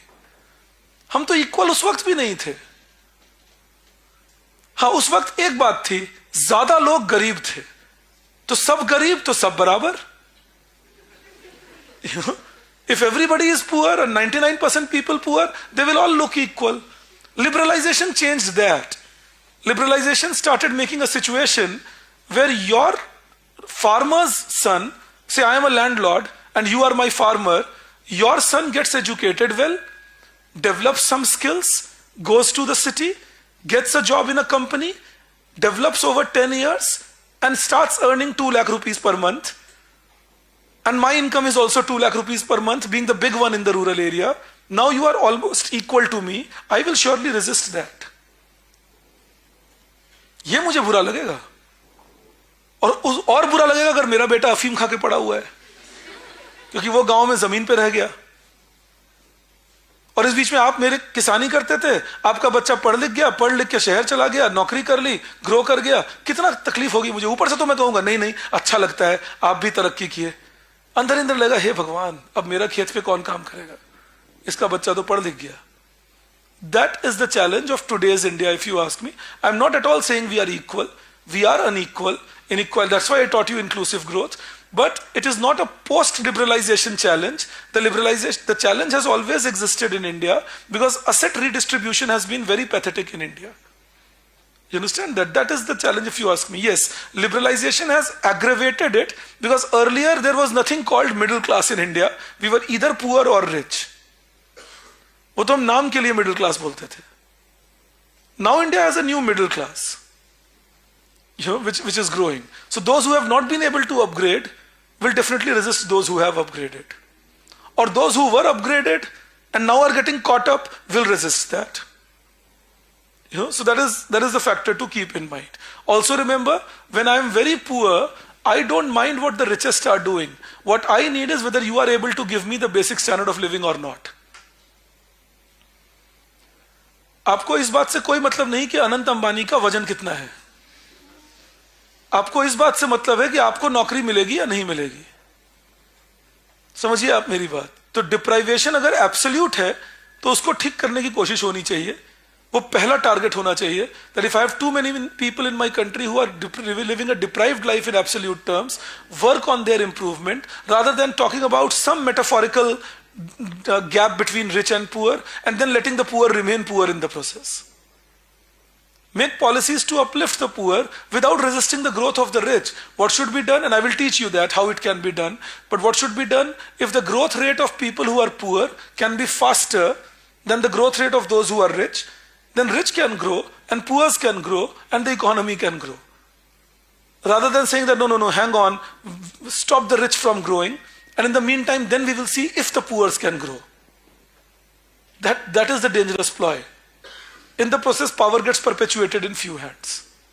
And that we should always resist. You understand that? Okay, let's see this then. You write, liberalization was introduced in India. Liberalization was introduced in India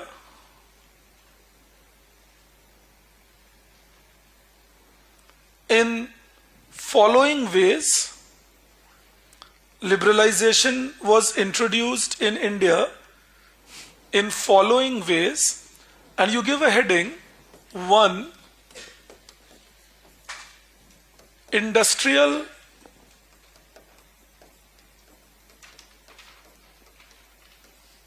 liberalization. All right, that is 1, industrial liberalization. We will do 3-4 types of liberalization: industrial liberalization, external sector liberalization, and fiscal and monetary liberalization. So we begin with the first one, industrial liberalization. That is liberalizing the industrial structure of India.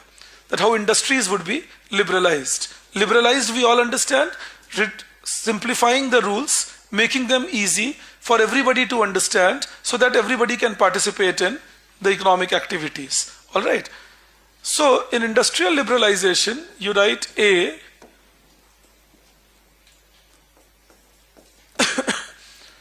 removal of licensing. Removal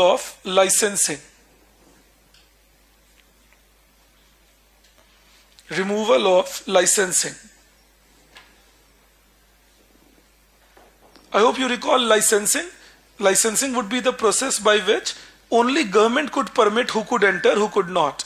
Between 1966 to 1980, I taught you the process that in those days licensing became a problem because it restricted competition and promoted nepotism and everything. So government removed licensing process from 1991. You write down few things, then we will go ahead. You write, licensing was removed. Licensing was removed from all except 18 industries in 1991, full stop. It has been reduced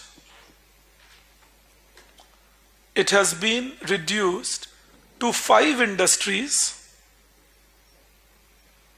It has been reduced to 5 industries now.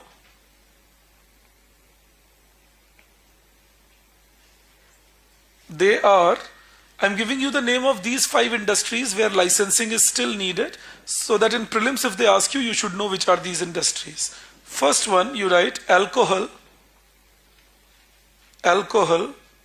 comma, cigarettes,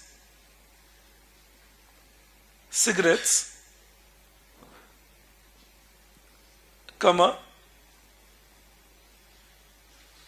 hazardous chemicals and pharmaceutical, hazardous chemicals and pharmaceuticals, comma, electronic aerospace, electronic aerospace. Electronic aerospace is things like drones or satellites. These are electronic aerospace. So electronic aerospace and industrial explosives,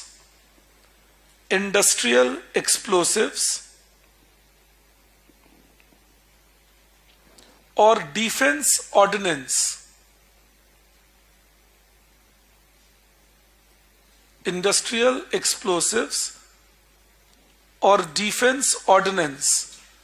एक गलती करते हो कभी कभी, बस सुधारने को कह रहा हूं, अगर कर दिए हो तो ORDNANCE ऑर्डिनेंस कहा मैंने, ऑर्डिनेंस लिखने का खतरा होता है. Alright, you might have written ordinance, I said ordinance, ORDNANCE. Alright, हथियार, असला, बारूद, गोला. कानून भी होते हैं गोला, बारूद, असला, लेकिन अभी मैं इसकी बात कर रहा हूं. अगर आपने बाय चांस ऑर्डिनेंस लिख लिया, ORDINANCE, तो इसे कलेक्ट कर लो, ये आई हटा दो. Alright, ordinance means a law passed by the parliament by the government when parliament is not in session. Ordinance means all your arms and ammunitions and everything. All right, so just make sure, if by chance you have done the mistake, that's a common error I see happening, be careful. All right, yes. 19 rather. I'm coming to that. All right, you write in the same thing, the system of licensing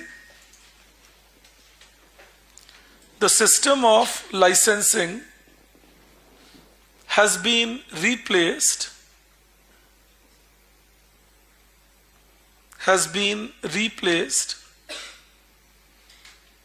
by a system of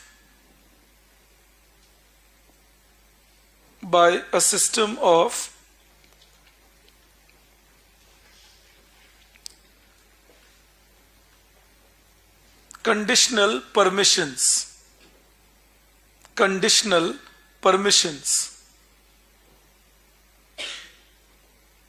That is, government will establish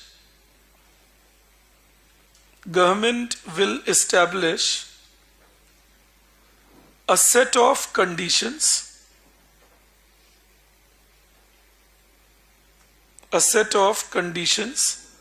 and any firm fulfilling them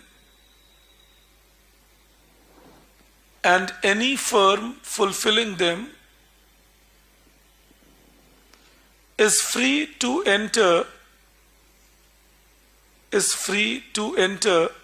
the market.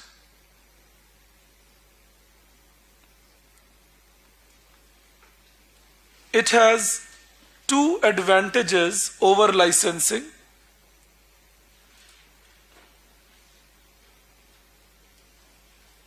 A, government cannot control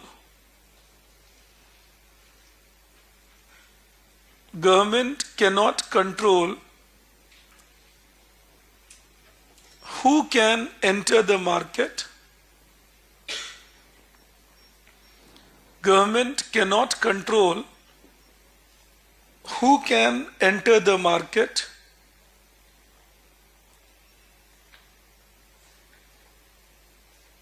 You know why? Because now anybody who satisfies the condition can enter the market. Earlier only those who had the license could enter the market. शुरुआत में सिर्फ वही लोग enter कर सकते थे जिनके पास licence था. अब इस कानून के बाद हुआ कि जो भी कंडीशंस फुलफिल करेंगे वो एंटर कर सकते हैं. Alright, and that is where 19 conditions come in India's case. Alright, and in the same things, B part, you write, government could not control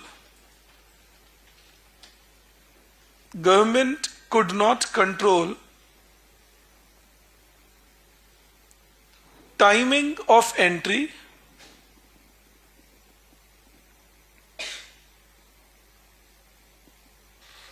full stop. So again, under licensing, it was under government's hand. I give you a license today, I can give somebody a license 10 years later, which means I give you 10 years head start. You see that? अगर मेरे दो अच्छे दोस्त हैं, मैंने उन दोनों को लाइसेंस दे दिया और किसी को लाइसेंस नहीं दिया. So I give license to 2 people, I don't give license to others. These 2 people get a 5-year, 10-year beginning point, and then later on, even if I give somebody a license, the market won't favor them quite a lot. So that again became a method where government would give the permissions of timing. But now with condition-based entry, it meant government would set the conditions and any person satisfying those conditions at any point of time could enter the market. Alright, of course, satisfying those permissions was not that easy, but at least it was better than licensing. There was some rule in picture. In the same thing you write, this change resulted in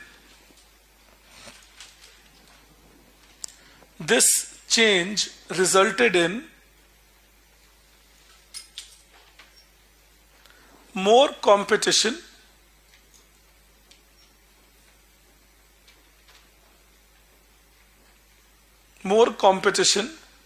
and reduced incidences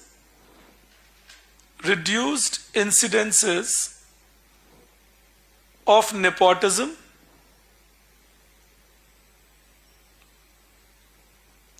and rent seeking, RENTSEEKING, and rent seeking. Rent seeking is bribery. Alright, that is rent seeking. That's a euphemism for bribery. खराब शब्दों के लिए अच्छा शब्द बनाए जाते हैं, वो अच्छा शब्द है. Alright, तो जब भी आप पढ़ें rent seeking, that means nothing but bribery. Alright, Hindi में भी अच्छा शब्द है, घूस नहीं बोलते, उत्कोच बोलते हैं.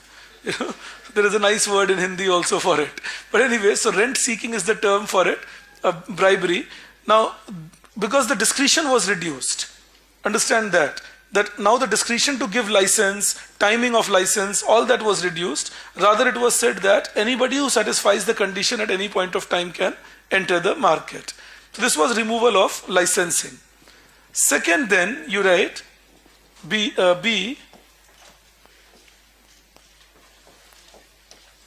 removing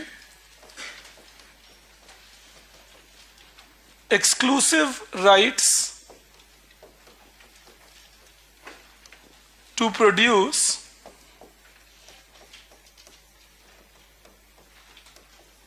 for public sector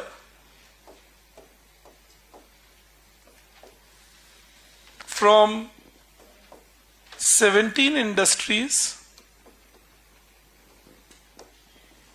to 8 in 1991,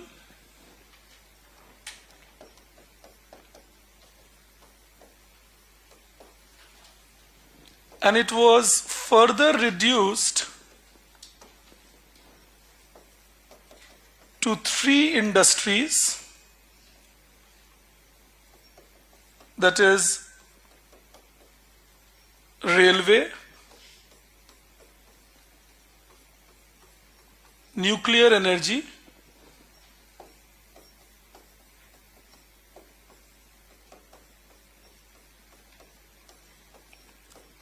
and atomic minerals by 1999.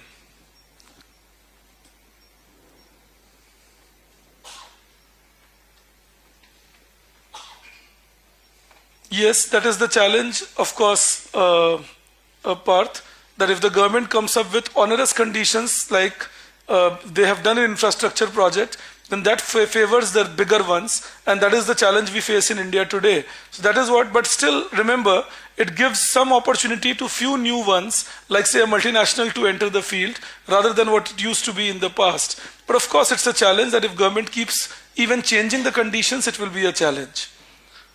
All right. Now when we say removing exclusive rights to produce, I'll just take you back a couple of classes. We had been talking in 1956. India had introduced a rule that 17 industries will be exclusively reserved for public sector. You recall that? Now we make a rule that out of these 17, 9 will be immediately removed from public sector's control alone. Public sector will continue, but private sector will also be allowed. Sectors like telecom, sectors like banking, they were all sectors which were now opened up to private sector, aviation, all right. And later on, the number of sectors reserved for government exclusively was reduced to 3: nuclear energy, atomic minerals, and railways. You write below that, then, in June 2020,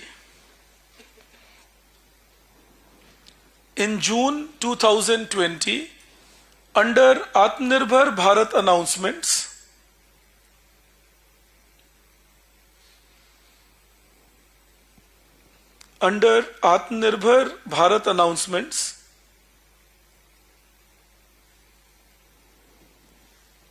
government declared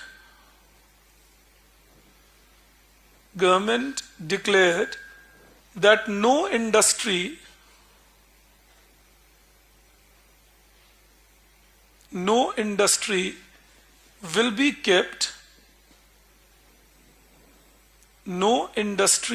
will be kept exclusively reserved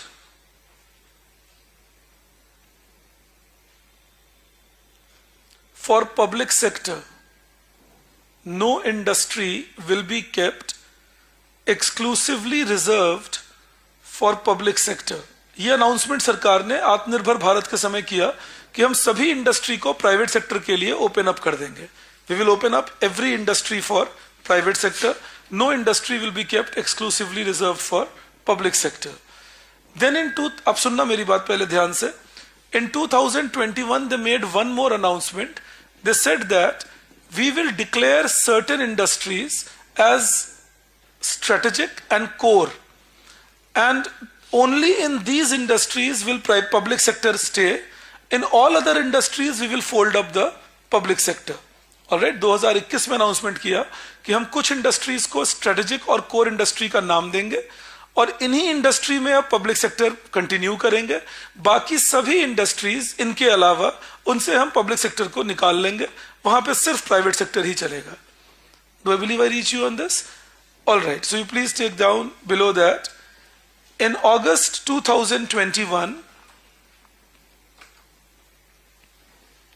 August 2021, government notified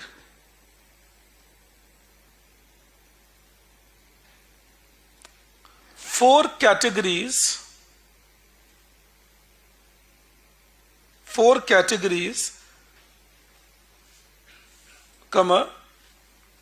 where industries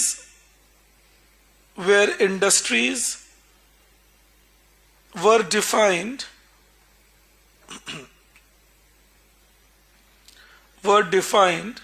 as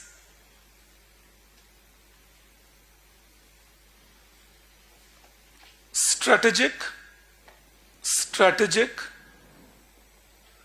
and core, CORE, and core industries, strategic and core industries, and declared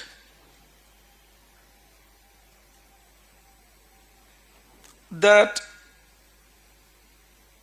apart from these industries, public sector will exit all other industries.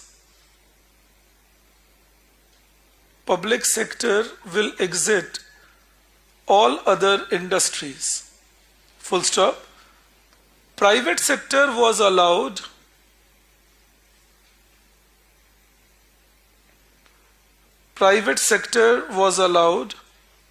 to continue in all industries, including strategic and core sectors. Including strategic and core sectors. Now the four categories of strategic and core sectors is what I am putting for you. Four categories of strategic and core sectors. So government said one will be atomic minerals, space research, and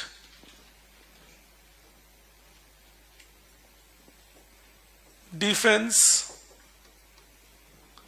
equipments. And I again repeat, these are sectors from which public sector will not go away. These are sectors where they will continue. But in these sectors also, private sector will also be allowed. Alright? So it is not exclusively reserved for public sector. ये public sector के लिए exclusively reserved नहीं है.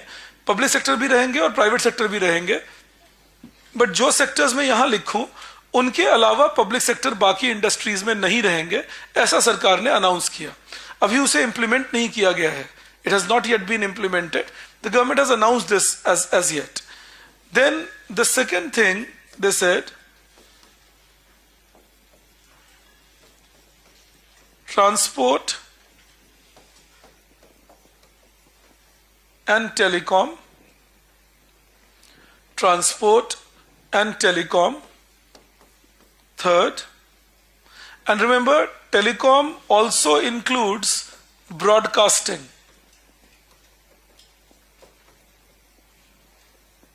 Telecom will also include broadcasting. So, Doordarshan and All India Radio, the government says we will continue with them. We are not removing them. Then the third is energy production, that is electricity generation and all, oil and gas, coal, and other minerals. Like petroleum refineries, electricity generation companies, electricity distribution companies, iron ores, coal mining.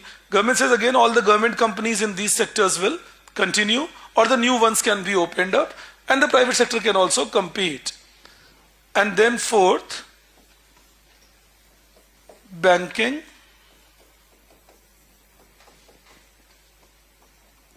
insurance, and finance.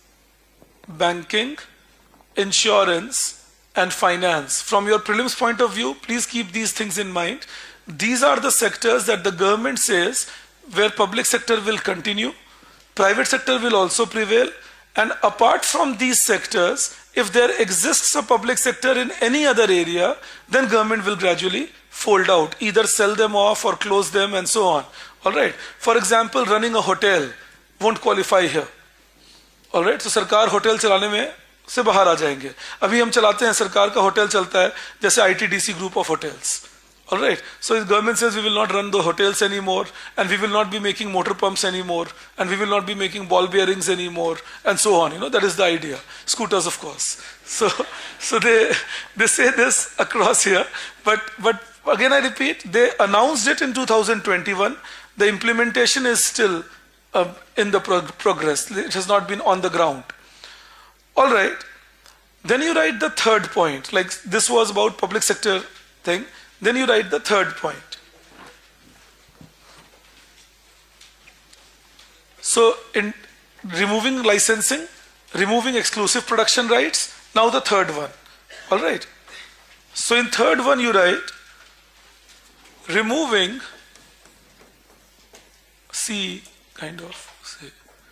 removing this third part of industrial liberalization, removing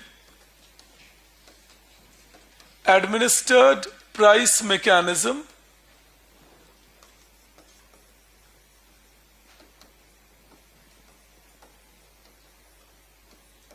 and quantity control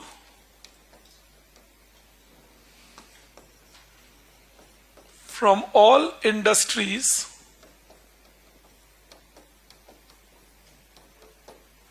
except very few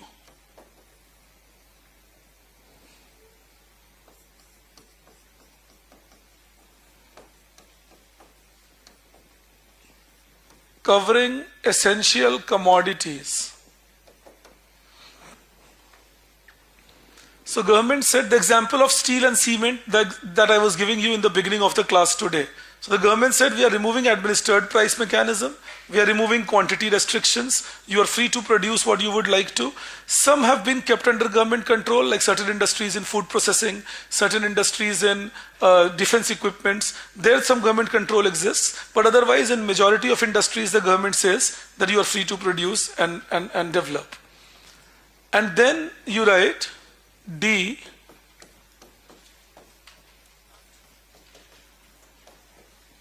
removing restrictive rules like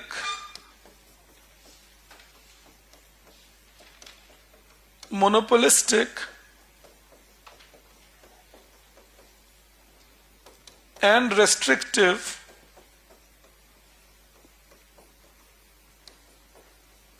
Trade Practices Act.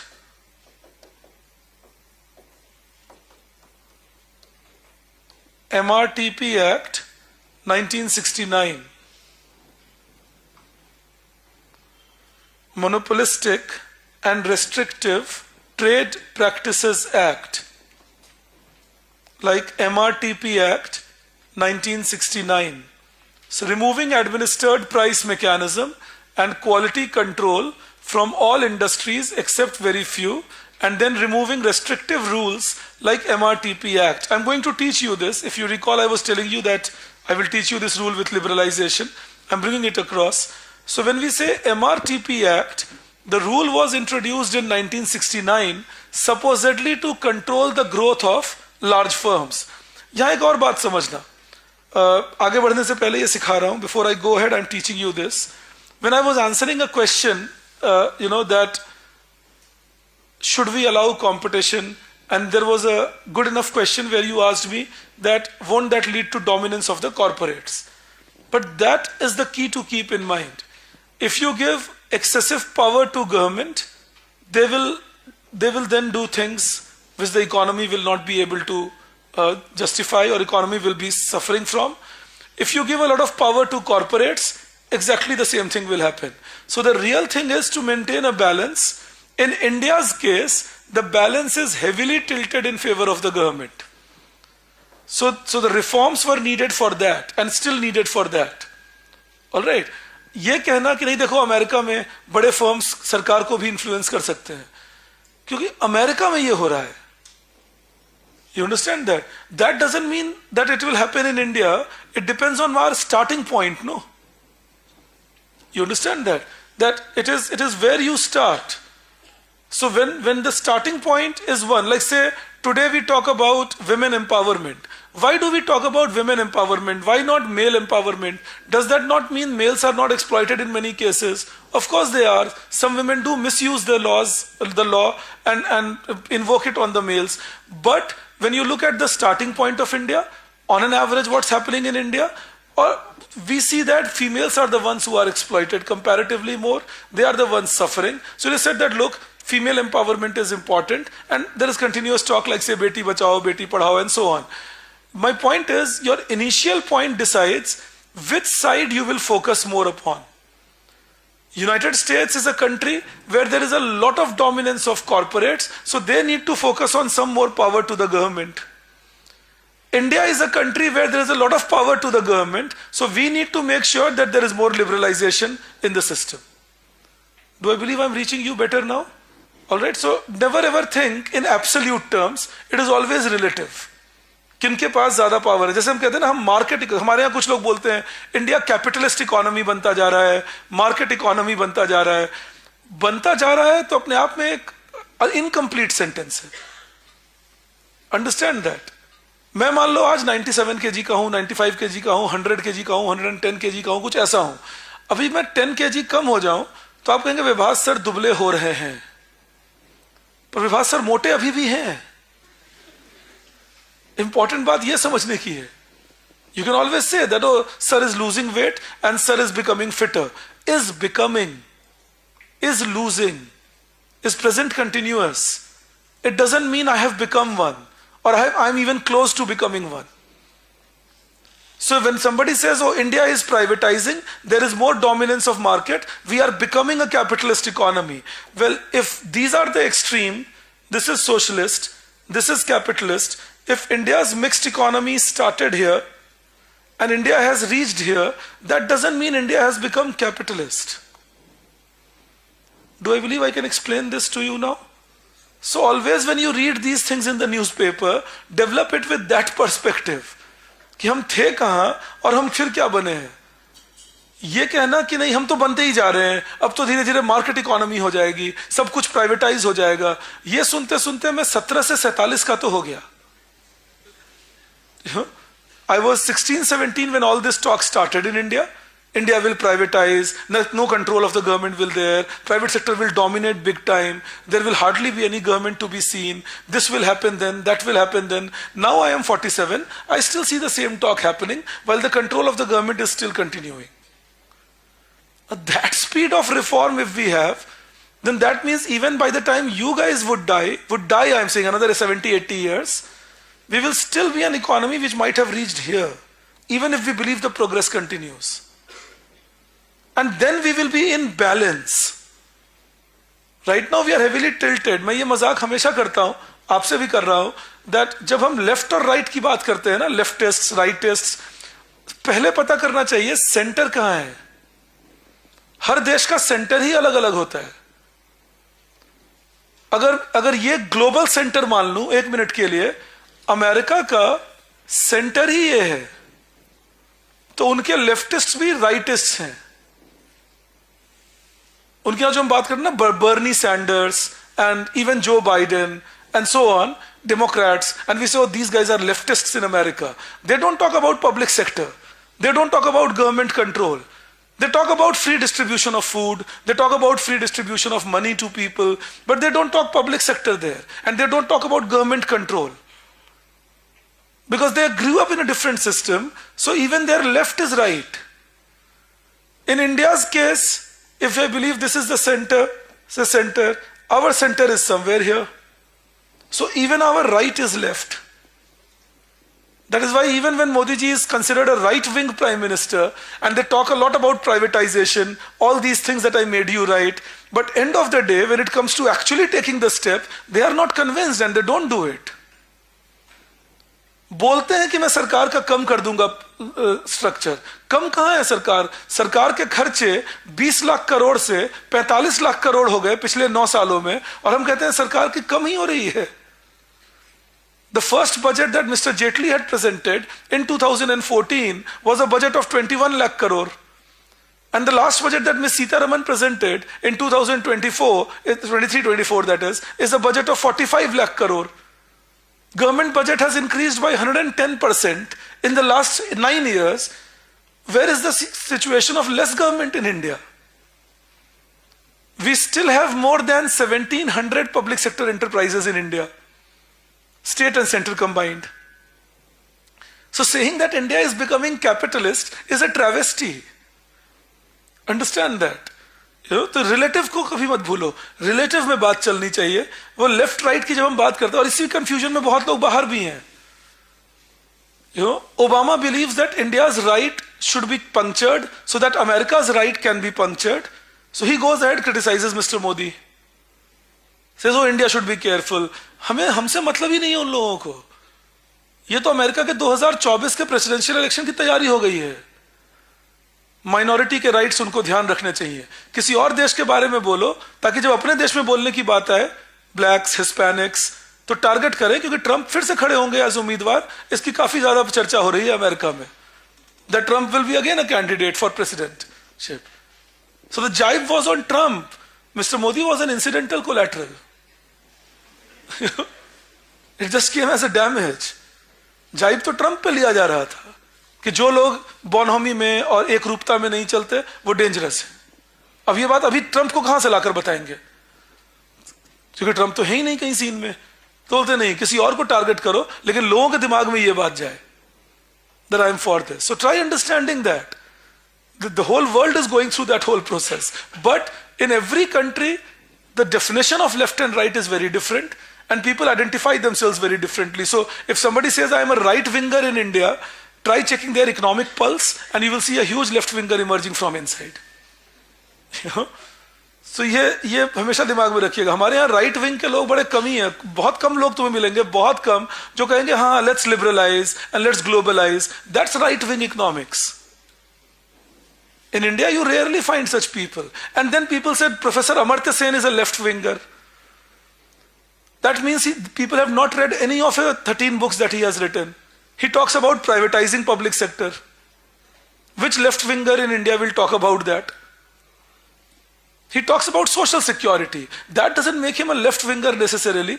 But anyways, he talks about social security and education and healthcare. But he says public sector should be privatized. He says government role should be reduced. He says permission and license permit Raj should go away. So he is not a typical left winger of the Indian system that we would have seen. I hope these 10 minutes help you understand that whenever we talk about philosophies and ideologies, they will differ from one country to another, and one country's ideology doesn't match the other country's ideology. It's the starting point which is important. तो अगर फिर मैं कहूंगा, अगर America यहां है कहीं इस जोन में कैपिटलिज्म के पास, उनके लिए जरूरी है वो थोड़ा पीछे आए और रिकॉग्नाइज करें लोगों के राइट्स एंड ऑल को और गवर्नमेंट के रोल को। और अगर हम लोग यहां हैं तो हमारे लिए जरूरी है हम थोड़ा आगे जाएं। ये समझाने की कोशिश कर रहा था। ये कभी मत सोचो प्राइवेटाइज हो गया, कैपिटलिस्ट हो गया। हम बड़े लूजली ये बात बोल देते हैं, हम रियलाइज ही नहीं करते हम हैं कहां। पहले ये तो चेक करें where are we, and that will decide which direction we are going and which we are taking. I hope this will remain with you, because otherwise when you will read in the newspaper, especially the Hindu panics a lot on any liberalization policy. So they start writing it entirely. Oh, India is liberalizing, this will be a problem.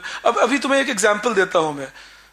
अभी आपने किया नहीं है exchange rate, इसलिए बहुत ज्यादा नहीं समझा पाऊंगा, पर अभी एक आर्टिकल था हिंदू में ट्रिफिन्स पैराडॉक्स को लेकर कि अगर रूपी इंटरनेशनलाइज हुई तो ये दिक्कत आएगी.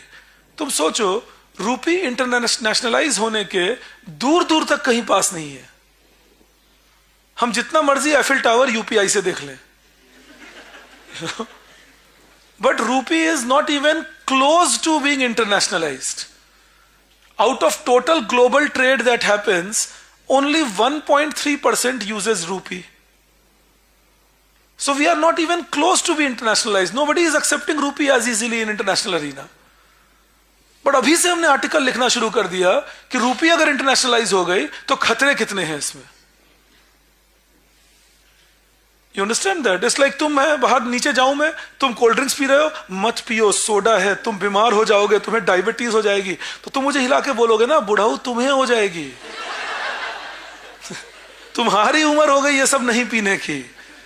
हम ये सोडा पिएंगे और 2 किलोमीटर चलेंगे.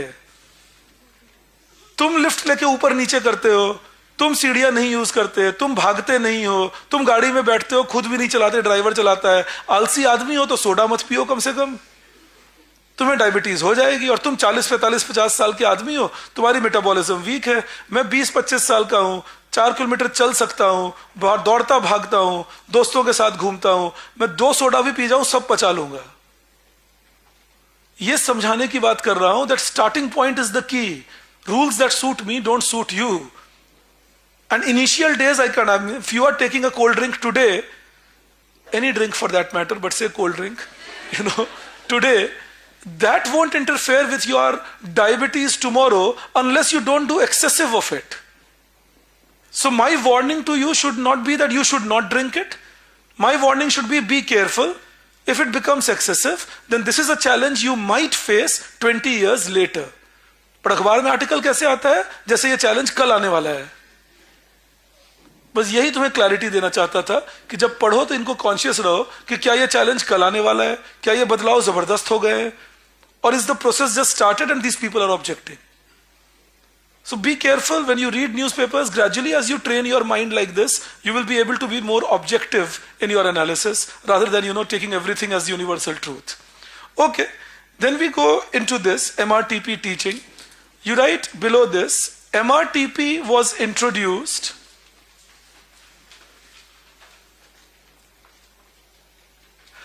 okay, I'm sorry for this, but one of your friends says that rise in budget should be seen as development. If the budget would have been 10 lakh crore, wouldn't that mean incompetent government going for less growth? Well, rise in budget is not development. What do you do with that budget is development. Understand that. ज़्यादा खर्चे करने से अगर तरक्की हो जाती है तो तुम्हारे पापा मम्मी बहुत खर्च करके तुम्हें आईएएस बना देते. आप सोच के देखिए, अगर आपके पेरेंट्स आपको कहते हैं मैंने तुम पे लाखों खर्च किए, तुम आईएएस क्यों नहीं बने? वो लोग खर्चे करने से आईएएस बनते तो अनिल अंबानी आईएएस होते. तो खर्चे करने को नहीं तक तरीका बनाना चाहिए. Expenditure should not be made a criteria to जज गुड गवर्नेंस और bad governance. Where I am expending, am I spending it good? Whether that expenditure is more to control or rather to help people do their own business, all that criteria should be fulfilled. If I am putting expenditure of 1,64,000 crore in reviving BSNL, that's not good news for the economy, because BSNL is beyond repair. Like Air India, we kept putting money in Air India, finally had to sell it off. Would you imagine Air India accumulated a loss of 52,000 crore and government infused close to 36,000 crore in Air India, and then finally we sold Air India for 18,000 crore. खाया पिया कुछ नहीं, गिलास तोड़ा 12 आना. And we want to do the same thing in BSNL. Put in a lot of money, then don't revive it, and then sell it 10 years later at a cheap rate to somebody else. So that money spent is not good. So don't be in that confusion that when you say more money spent will mean more development. All right. And another is, would there be any practical difference between market-driven economy and market-regulated economy? Hell lot of a difference between, say, America and Norway. They are two typical examples of those. Even though Americans regulate even better than what we do, but still Americans are a driven economy and Norway is a regulated economy. All right. No, incoming calls are not charged. Kiran, I think you are on a wrong track. There is no incoming call charge, at least that what I am paying. I'll suggest take a 299 rupees package. You will get 1.5 GB data free. There will be no incoming calls charged, and there will be no outgoing charge, and all your SMS will be free. Maybe you are underinformed. So please be very careful. कैसी गलत बातें करते हो? That incoming calls were free. Now TSPs charge even for incoming calls to keep our numbers active. Well, obviously, your number will remain active only when you pay the bill. It's like saying, I will not pay my bill, but don't cut my electricity connection. Why not? Understand this. Everything has a price. Why are we avoiding paying that price? And telecom is a luxury. So to keep your number active, you should be paying a charge. When you didn't pay a bill, even your telephone was even then disconnected, even in the old license permit Raj of 1980s. If you didn't pay a bill, the telephone would be disconnected. And there is no incoming charge. I'm sorry, but I don't find it factually true.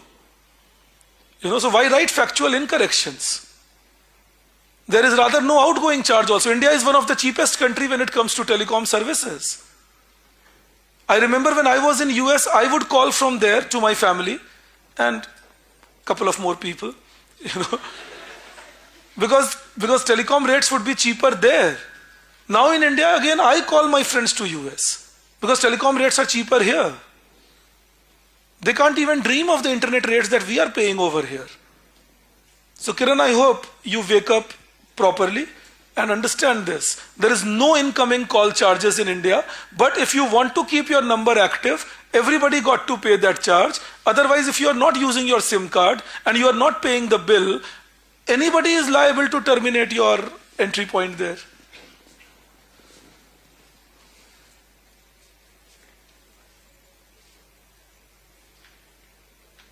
Okay, so dear students, after class, your weekly class test will be held in the basement and your academic coach will meet you there.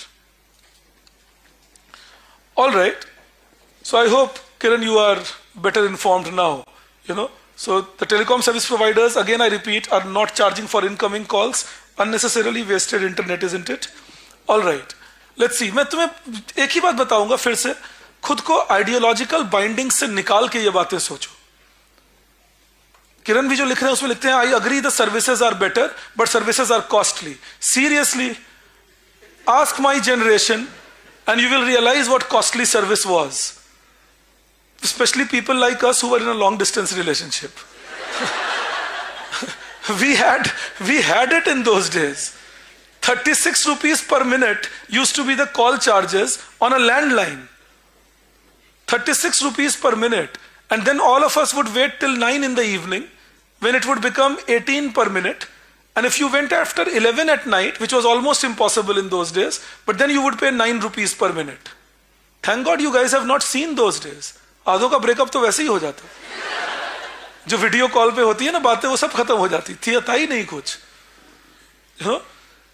Speed post से भेज सकते थे आप कुछ, अगर बहुत जल्दी भेजना है वहीं तो टेलीग्राम करो 4-5 लाइन वर्ड्स में लिखकर. ये हमारा जनरेशन था भाई, अभी 30 साल पहले. आप कह रहे हो telecom cost have become costlier. 36 rupees per minute, I repeat again, for an STD call. 5 rupees per minute for a local call. And that also only landlines. And the tele density of that landline was 2 per 1000. You had to be a bada आदमी to have a phone call. हमारे पूरे colony में पटना में 2 ही घरों में telephone था. तो हमारे घर में मुझे याद है बहुत लोग सिर्फ इसलिए आते थे बातचीत करने कि उनके मैसेजेस लिए जा सकें. और ये कोई मैं आपको 1970, 75, 60 की बात नहीं बता रहा, उसमें तो थी उस वक्त ये बातें. मैं 1993, 94, 95 की बात बता रहा हूं. और आप में से कुछ लोग छोटी उम्र में 2002-3 तक ये बातें देखे होंगे जो इंडिया में होती थी. That not everybody had a mobile phone till then, and few people would take others' message. And we are saying telecom has become costlier. I mean, which world do we guys live in? और ये पता है इसको मैं क्या बोलता हूं? Ideological blindness. नहीं, मैं मानूंगा ही नहीं मेरे कुछ बढ़ावा हुआ है, कुछ अच्छा नहीं हुआ, सब खराब, दाम बढ़ गए. यहां से even in the beginning when when mobile phones were introduced in India, outgoing calls used to be 32 rupees per minute and incoming calls used to be 16 rupees per minute. किरण अगर बाई चांस उन दिनों में जी रहे हो तो अब आ जाना वापस यहां आज के दिन में. उस वक्त होते थे आउटगोइंग इनकमिंग. 2003 में होता था ये आउटगोइंग इनकमिंग. 2003 में रिलायंस ने ये पहला बदलाव किया, उन्होंने इनकमिंग फ्री कर दिया, forcing others to make incoming free. And since 2003-04 in India, the incoming charges are fully free. And if you look at 2016 onwards, because of the internet revolution and smartphones, even outgoings are free, practically. They give you packages, isn't it?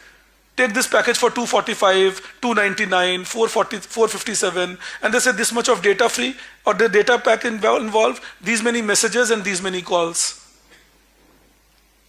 So God knows, you shock me in the morning, I'm honestly telling you. आपके generation से कोई ऐसी बात करते हैं मुझे बड़ा झटका सा लगता है कि पता नहीं किस जीवन को जी रहे हो आज भी. बट एनीवेज, यस, शायद मैं आगे बढ़ गया हूं. Now let's see this then. No, it's actually shocking. See, you can have your ideological beliefs, but do not be blind to the development of this country. ये मैं हमेशा बोलता हूं, कुछ लोगों को देखता हूं मोदी जी की बुराई करते करते भारत की करने लगते हैं. भाई इससे तो बचो, कम से कम भारत को तो छोड़ दो भाई. तो ये चीज में बचे रहो थोड़ा. जब तक वो ब्लेमिश नहीं देखोगे, वो लाइन गड़बड़ हो जाएगी. Anyway, sorry for taking your 5 minutes, but believe me, it was a huge shocker to me that somebody from your generation says that telecom charges have increased. Telecom का example मत दो कम से कम. Okay, let's see this then. When we talk about MRTP, you write in that the objective of the act was introduced in 1969. I told you that was introduced in 1969, and in that then you write the objective of the act. The objective of the act was to control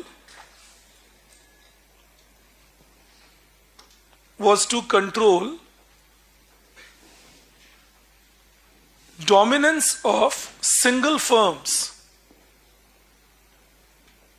Dominance of single firms.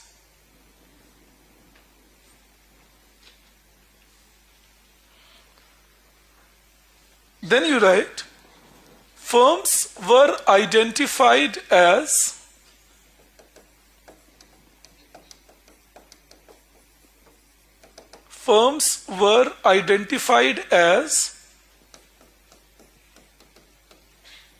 national monopoly,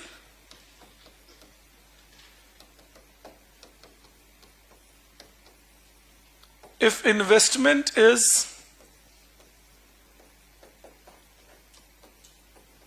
above rupees 20 crore, and product monopoly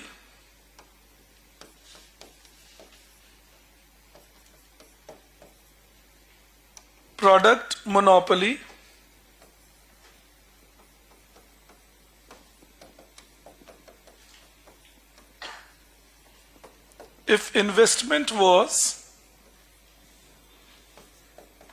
above rupees 3 crore,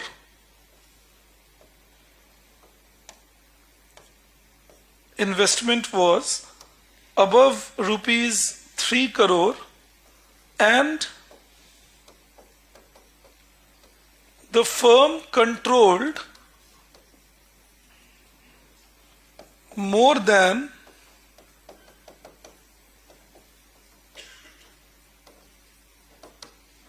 25% of the market. More than 25% of the market.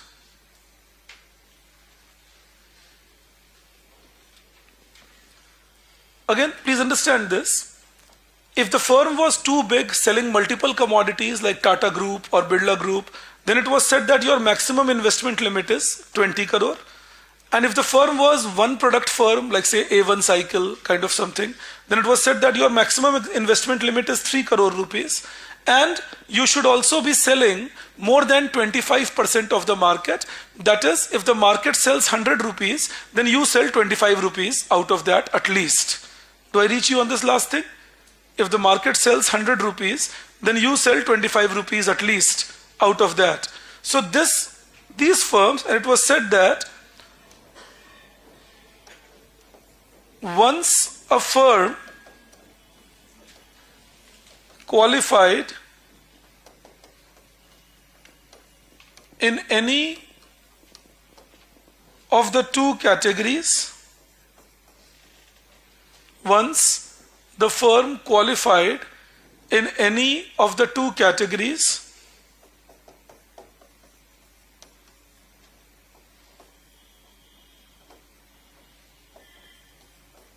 it could not invest more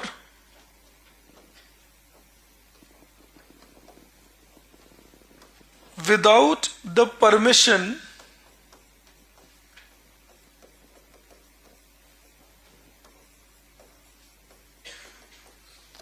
of MRTP Commission. It could not invest more without the permission for MRTP Commission.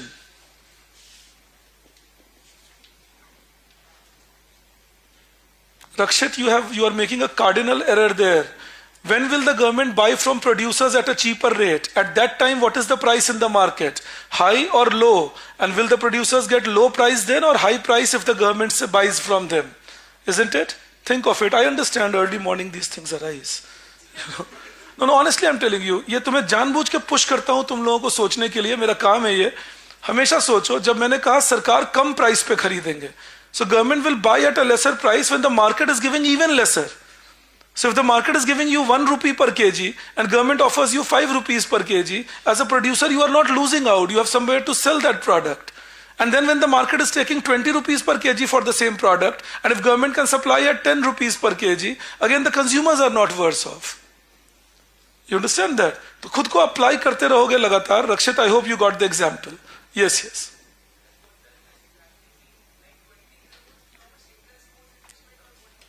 from the companies.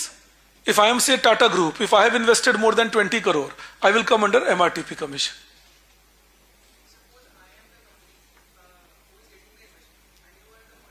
Please understand, investment means buying new capital goods. Do not confuse it with savings. You are doing that. You're believing financial investment is investment. I'm talking real investment.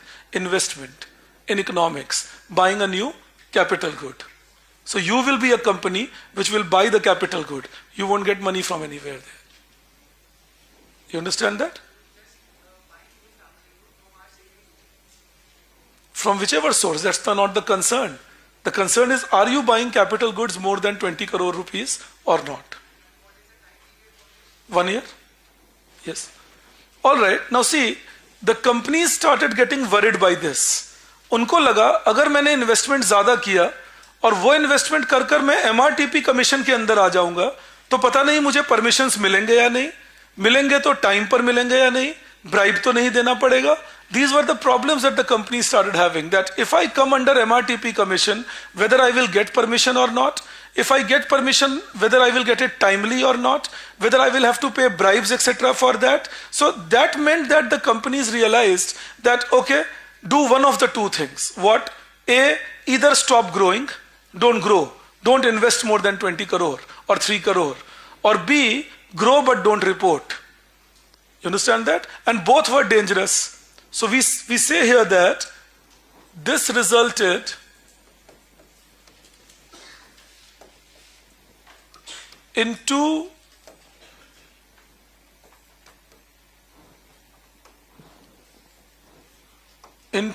types of response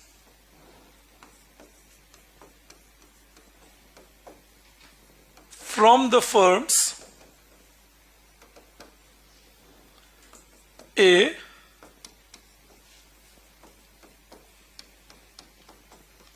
they stopped growing and investing.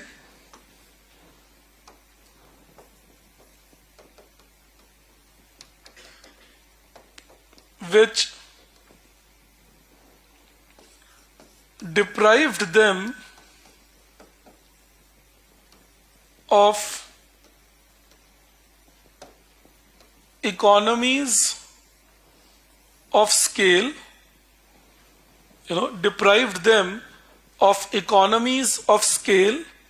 Remember, this economies of scale, this term, economies of scale, this economies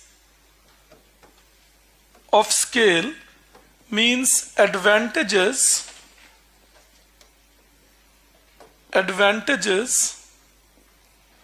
of large scale production.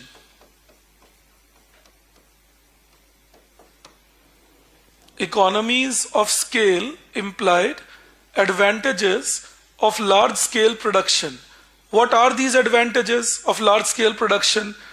The advantages are like you get cheaper raw materials. And why do you get cheaper raw material? Because you make bulk purchases. If I am a very large company, I will buy my raw material in bulk. I'll buy maybe 100 kg, 1000 kg all at a time, which will mean my raw material will come cheaper to me on a per kg basis. Do I reach you on this first point? Another benefit will be better quality workers, because of higher ability to pay.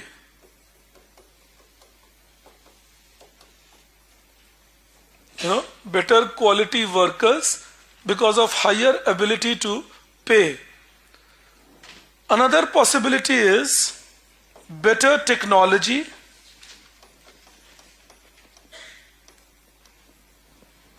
due to better research and development facility. I am a big company, I can spend on research and development facility. So due to better research and development facility, there will be better technology that I will be getting. These are all advantages of large scale production. These are all advantages of large scale production.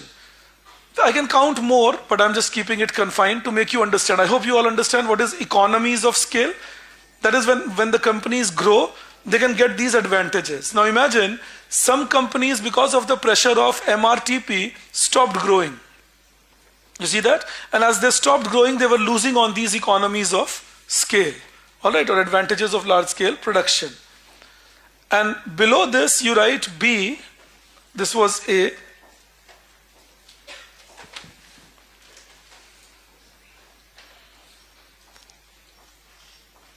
B, misreporting by firms. Misreporting by firms which did not show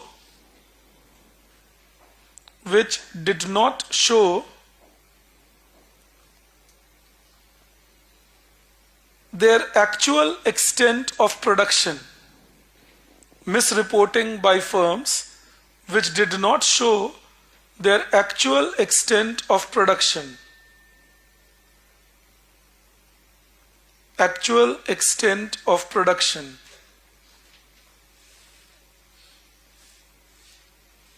And therefore it promoted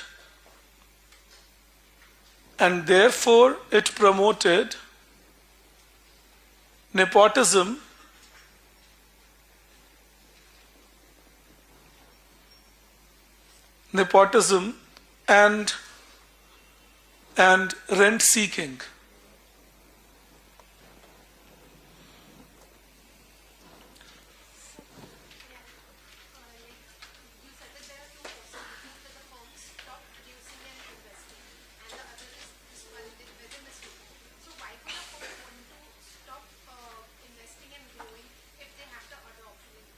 Because they would be honest people also, no? You understand that? Not all of us have the courage to be cheaters. You know, we are well brought up people. We believe we will not do this. Hindi में एक शब्द कहते हैं ना उसको इज्जत. You know, that is the reason.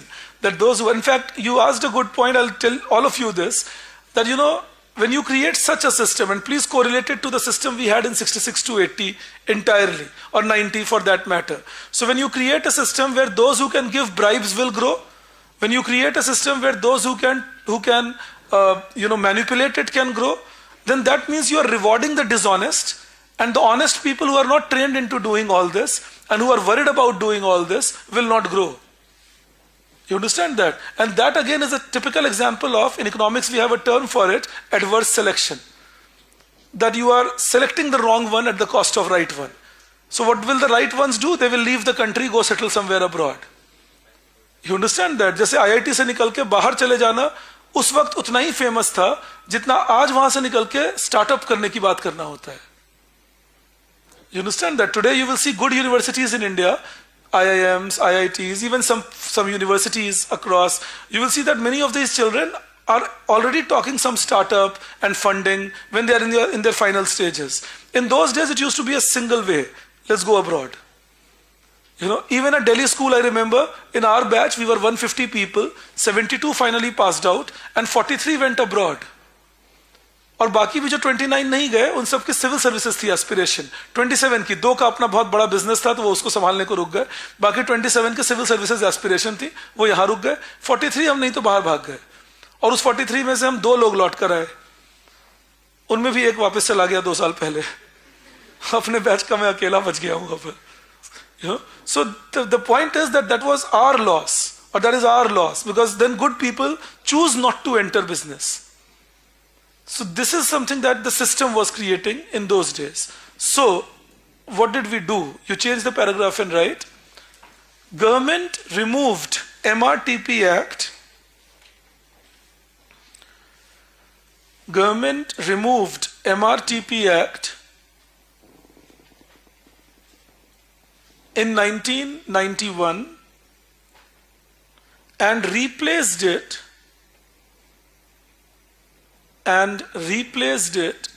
by Competition Act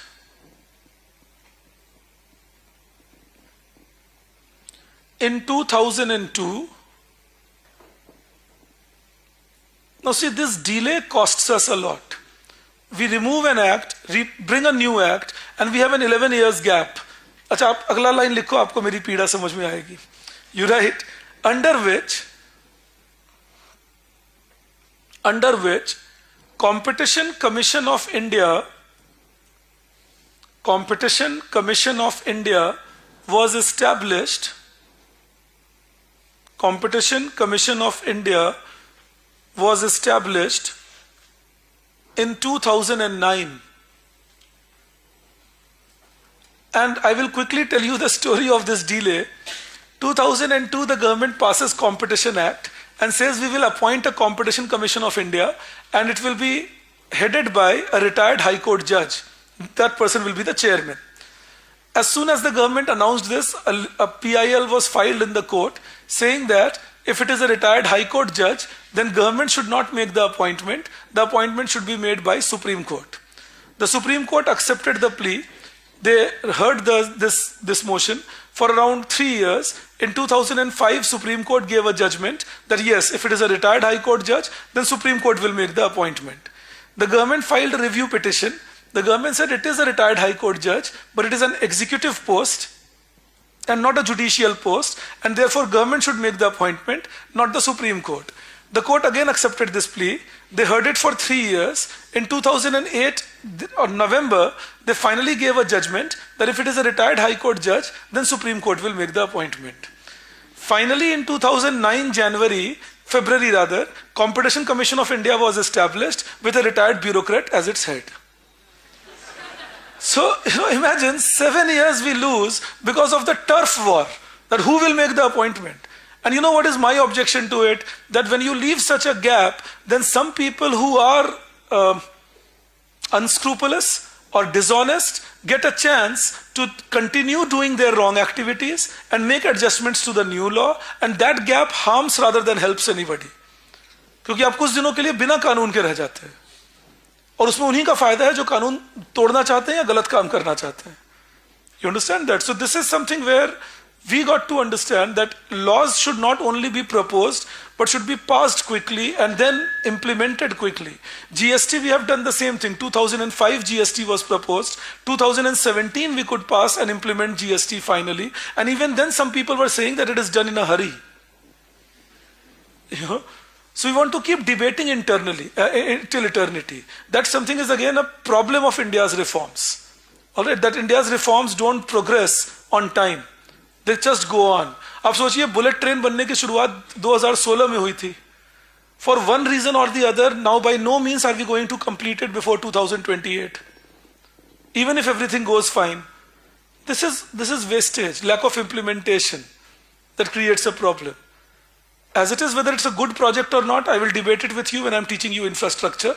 But point is, whether a good project or a bad project, if once you have committed your 1 lakh crore to a project, at least get it done. Rather than getting it stuck up. So this is the problem we have because the law sometimes goes weak. And अब labor law reforms ले लो. 3 साल मुझे पढ़ाते हो गए that India has passed labor law reforms. Implement अभी भी नहीं हुआ. 2020 October we passed the wage code bill, 19 October, and 2020 October we passed the other 3. It's been almost 3 years and we are not implemented, saying that the state governments are not agreeing. Once they agree, we will implement. Okay, so if 28 states have agreed to a particular law, that is the situation today, let them go ahead and implement it. But we don't do that. So that is the problem at times. Tomato, onion, potato scheme, सरकार ने announce किया था 2018 में. Top scheme नाम रखे थे इसका. और इसका purpose यही था, stabilizing the price of tomato, onion and potato. Later on, the government in 21 under Atmanirbhar Bharat announcement said 22 crops will be covered whose price will be stabilized. I have been teaching diligently, believe me, every year, both optional and GS, that this is the scheme we have. And what I see is tomato prices fluctuating in 2023. मेरे student का विश्वास घट रहा है मुझ पर कि ये क्या पढ़ाते होता कुछ है नहीं. ये चैलेंज है हमारा actually. That we announce a scheme, we pass a law, and then we take years to implement it. And that was seen in CCI also. Now, Competition Act has 3 advantages over MRTP. So you write that Competition Act has three advantages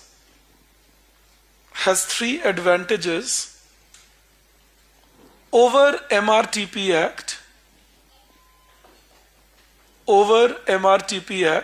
You write first, it does not discourage investment. It does not discourage investment.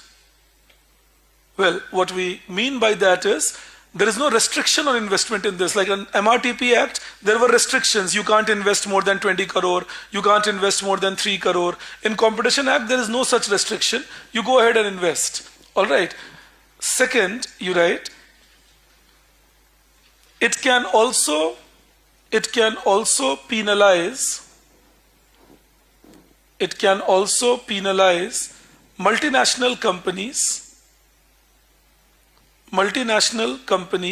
So when MRTP was passed, multinational companies were hardly there in India. So under MRTP Act, multinationals were not covered. But under Competition Act, multinationals were covered.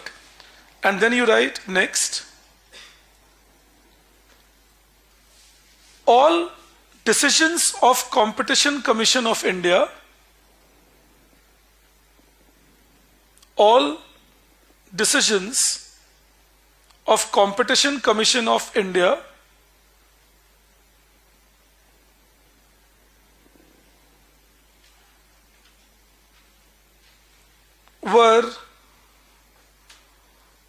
can be, remove the word were, you write can be challenged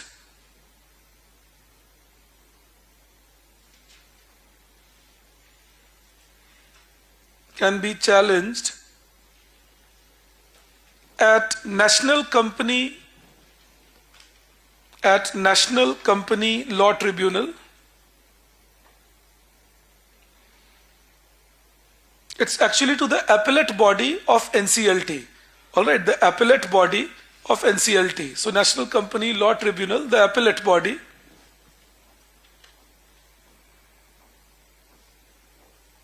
which reduces judicial delays.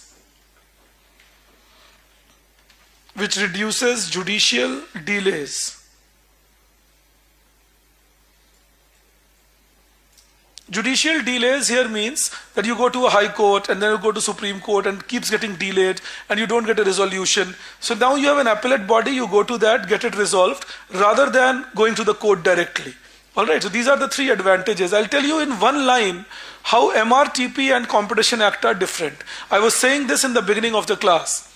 Competition Act trusts the companies, believes they will do right things, and if found to be doing wrong, punish them.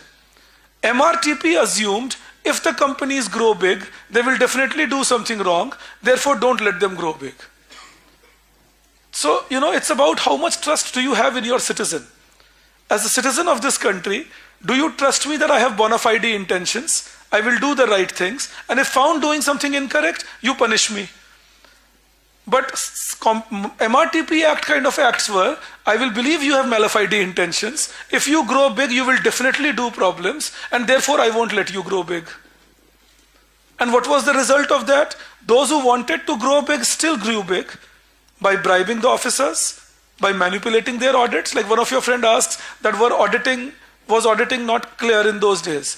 Don't forget, we were an economy with very less administrative capacity. So with very less administrative capacity, very less understanding of the system, less governance mechanism, less ability to target each and every person. There was nothing called SEBI as a regulatory body, and there was nothing called regulatory institutions like Competition Commission of India. So expertise was missing. So manipulation of records was not that difficult to do. And then a corrupt governance system resulting due to that. ये नहीं कह रहा हूं लोग corrupt अपनी मर्जी अपने आप ही थे, मौका मिल रहा था जबरदस्त करप्शन करने का बिना पकड़े जाने के डर के। ये लोग आपको कुछ नहीं करना है, किसी कंपनी की ऑडिटेड रिपोर्ट को एक्सेप्ट करके सिग्नेचर कर देना है, and chances that you will be caught on the wrong side will be 1 on 1000.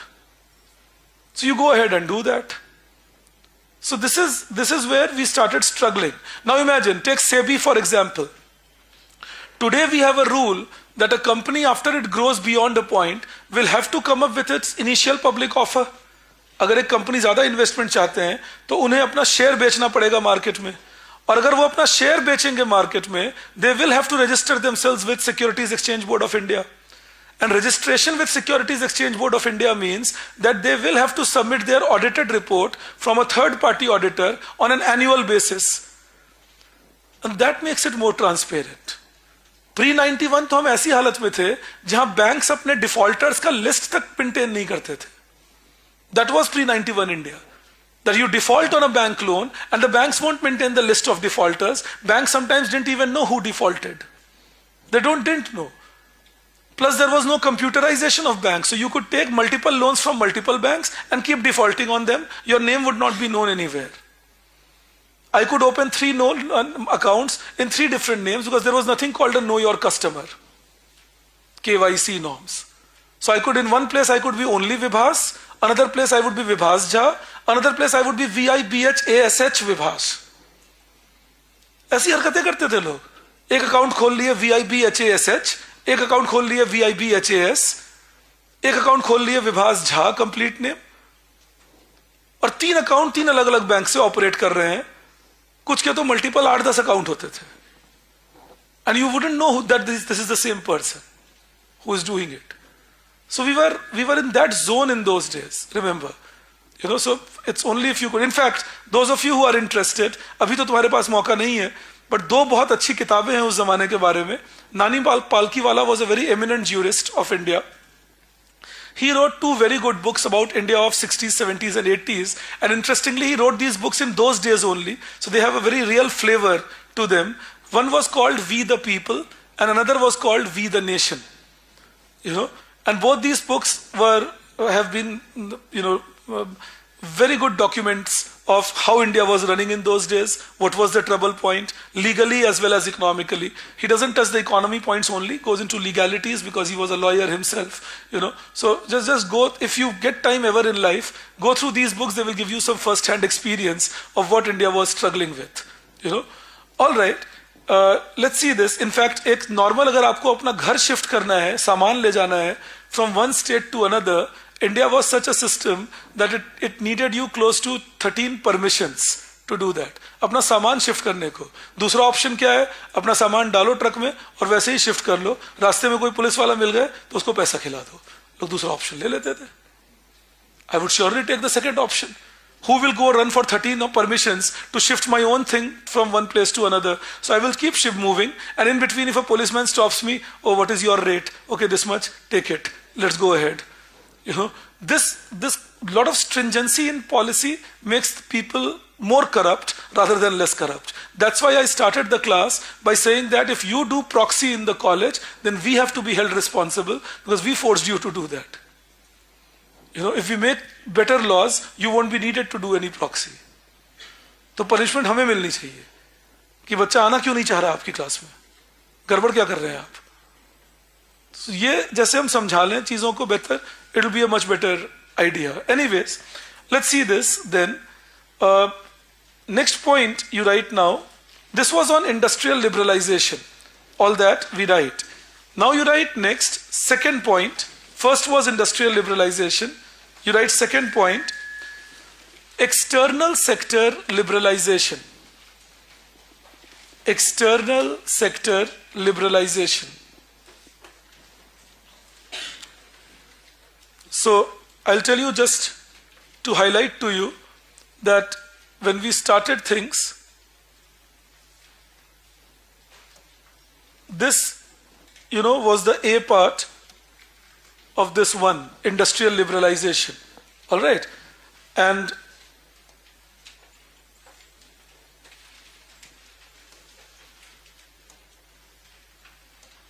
now we go into a talk on 2, external sector liberalization. And within that you write A,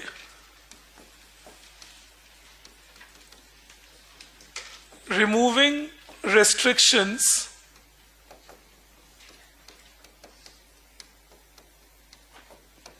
on imports, and the efforts done was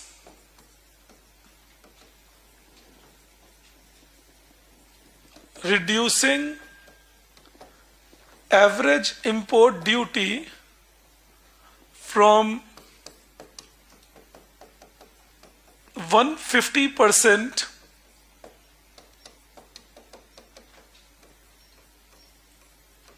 in 1991. It was made to reach 30% by 1994 and then to 15% in 2022. Reducing average import duty from 150% in 1991, 94 तक ही इसे 30% कर दिया गया था, the average import duty. It was reduced to 30% by 1994 and then 15% in 2022. Then another thing we did was government removed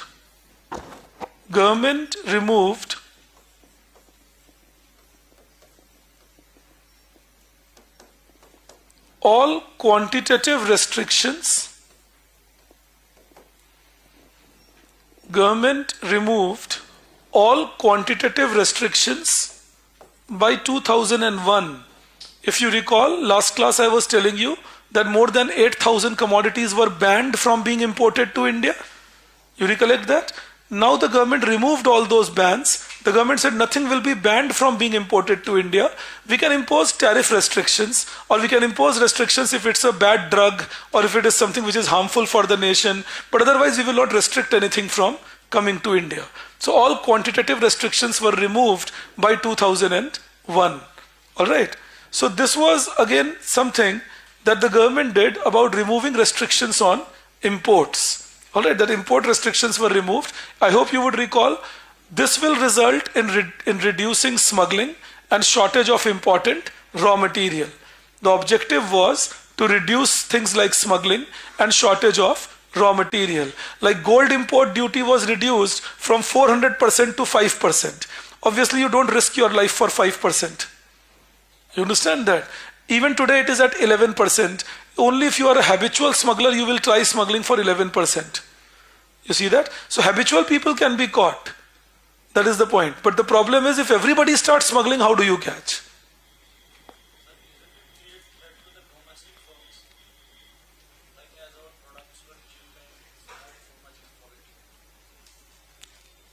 Okay. आज नहीं बताता, नहीं तो अगर तुम नहीं पूछते तो ये बात कल बताता. But when you say, isn't it a threat to domestic firms? Don't forget that I'll teach you this in detail tomorrow, but I'm giving you the point today.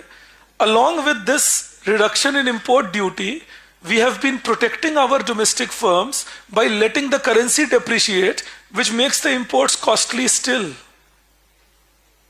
And that is a better way to do things.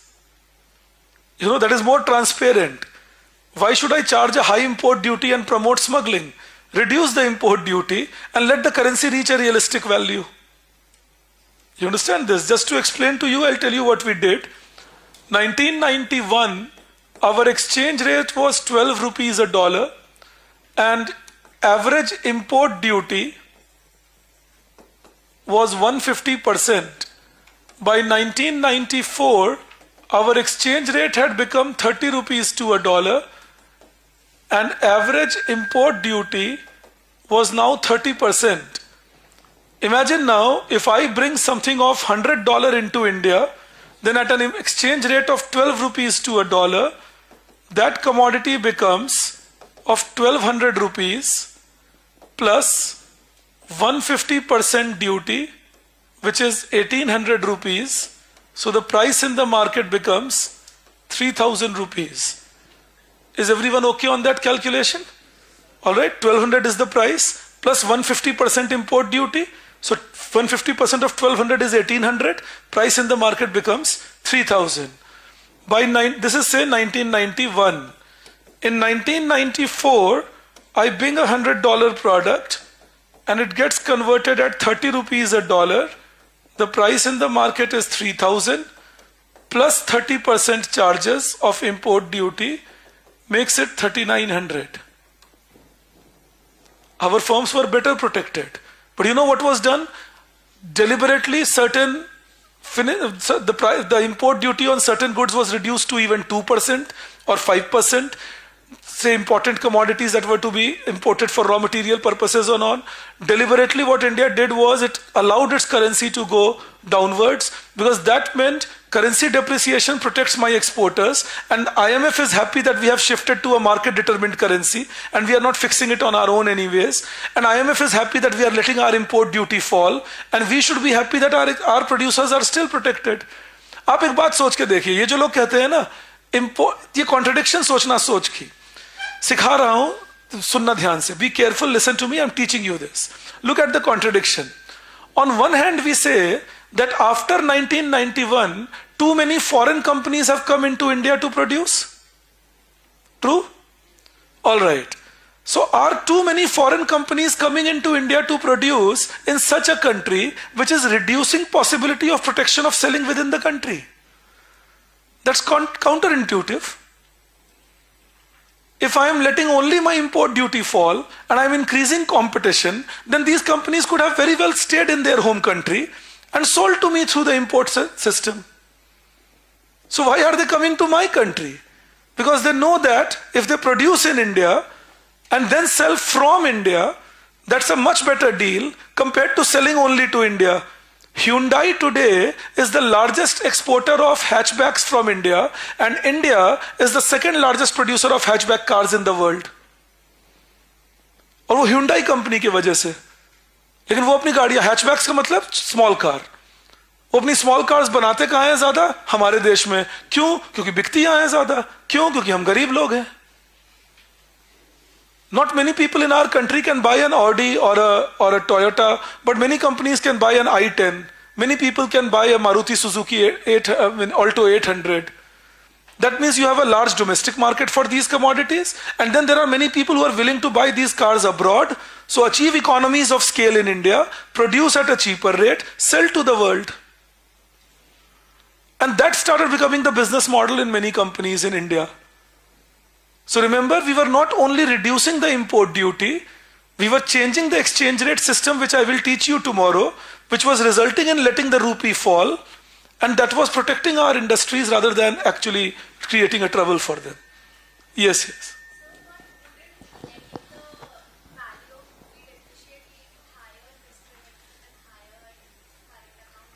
Well, but we haven't seen that happening in India, isn't it? That's a claim people make. Why would it lead to a higher current account deficit if you can export better? Okay, since you asked me this also.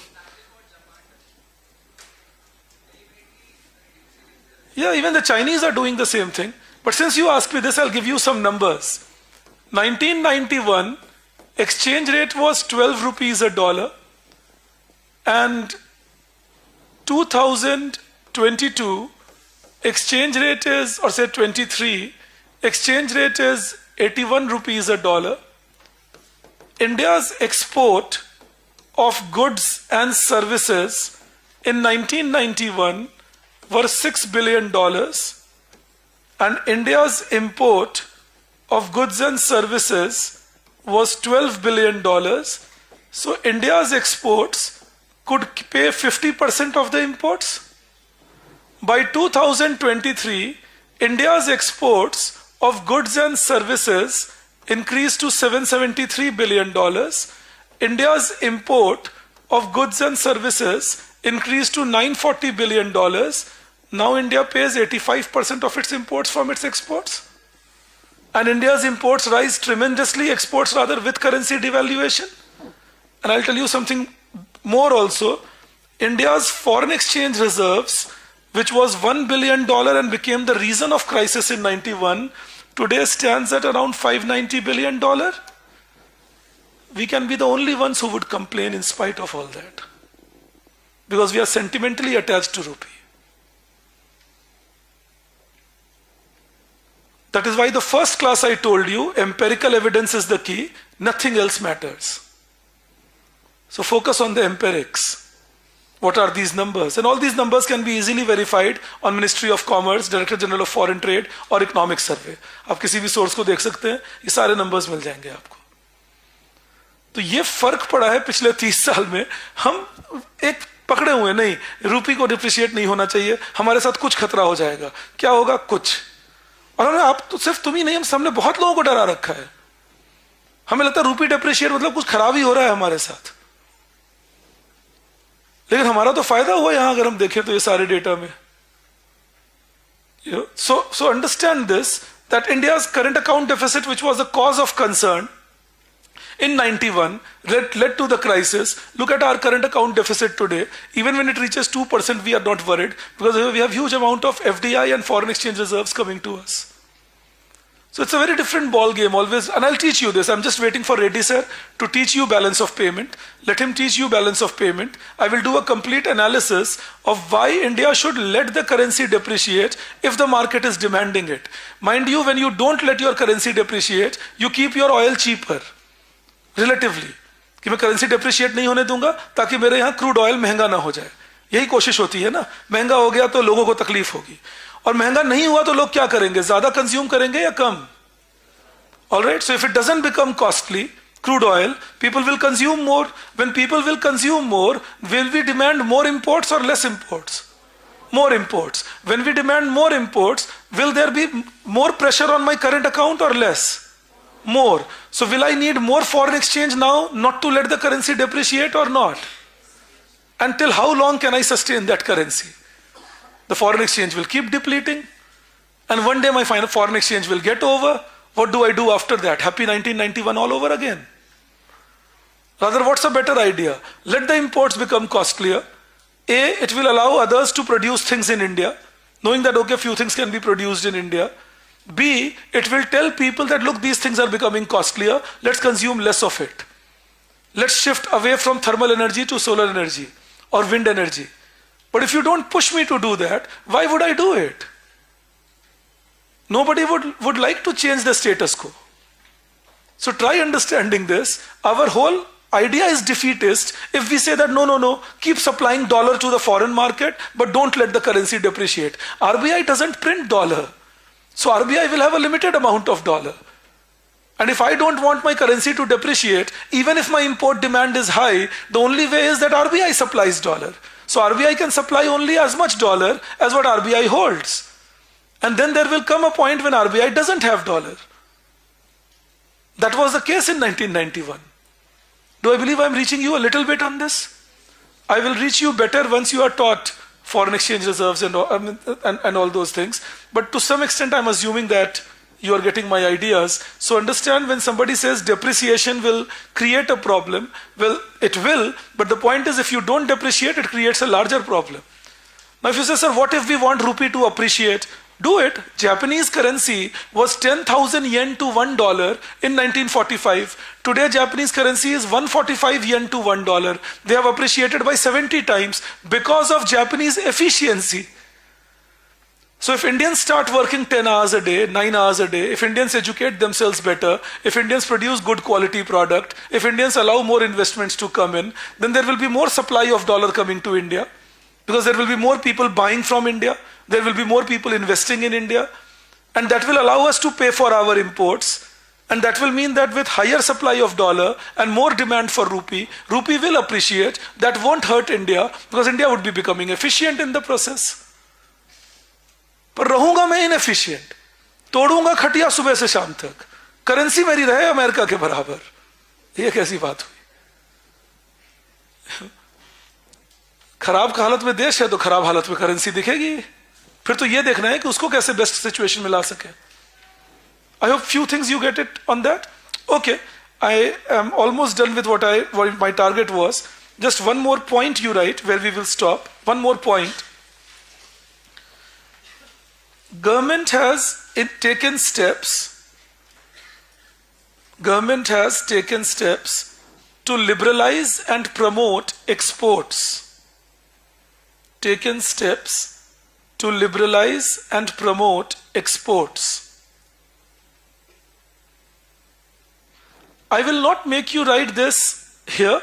I will teach you half an hour on why India's exports have picked up in the last couple of years. All right, that I will be doing with you. So this point we will do along with that. Right now you just write this much, that there have been steps taken. What steps have been taken? I will teach you that separately.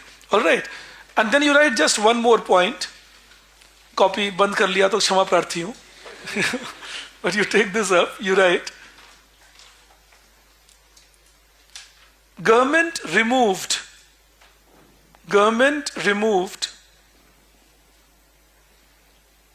Foreign Exchange Regulation Act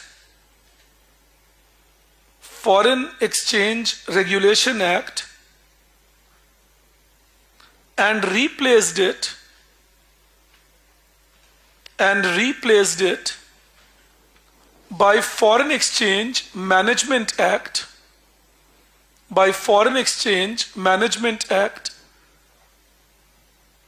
in 1999. Okay, we'll begin the story from here. I'll explain this point to you as I see you on Monday. Thank you. Have a great day. Okay, people online, see you on Monday, 7:45. Thank you.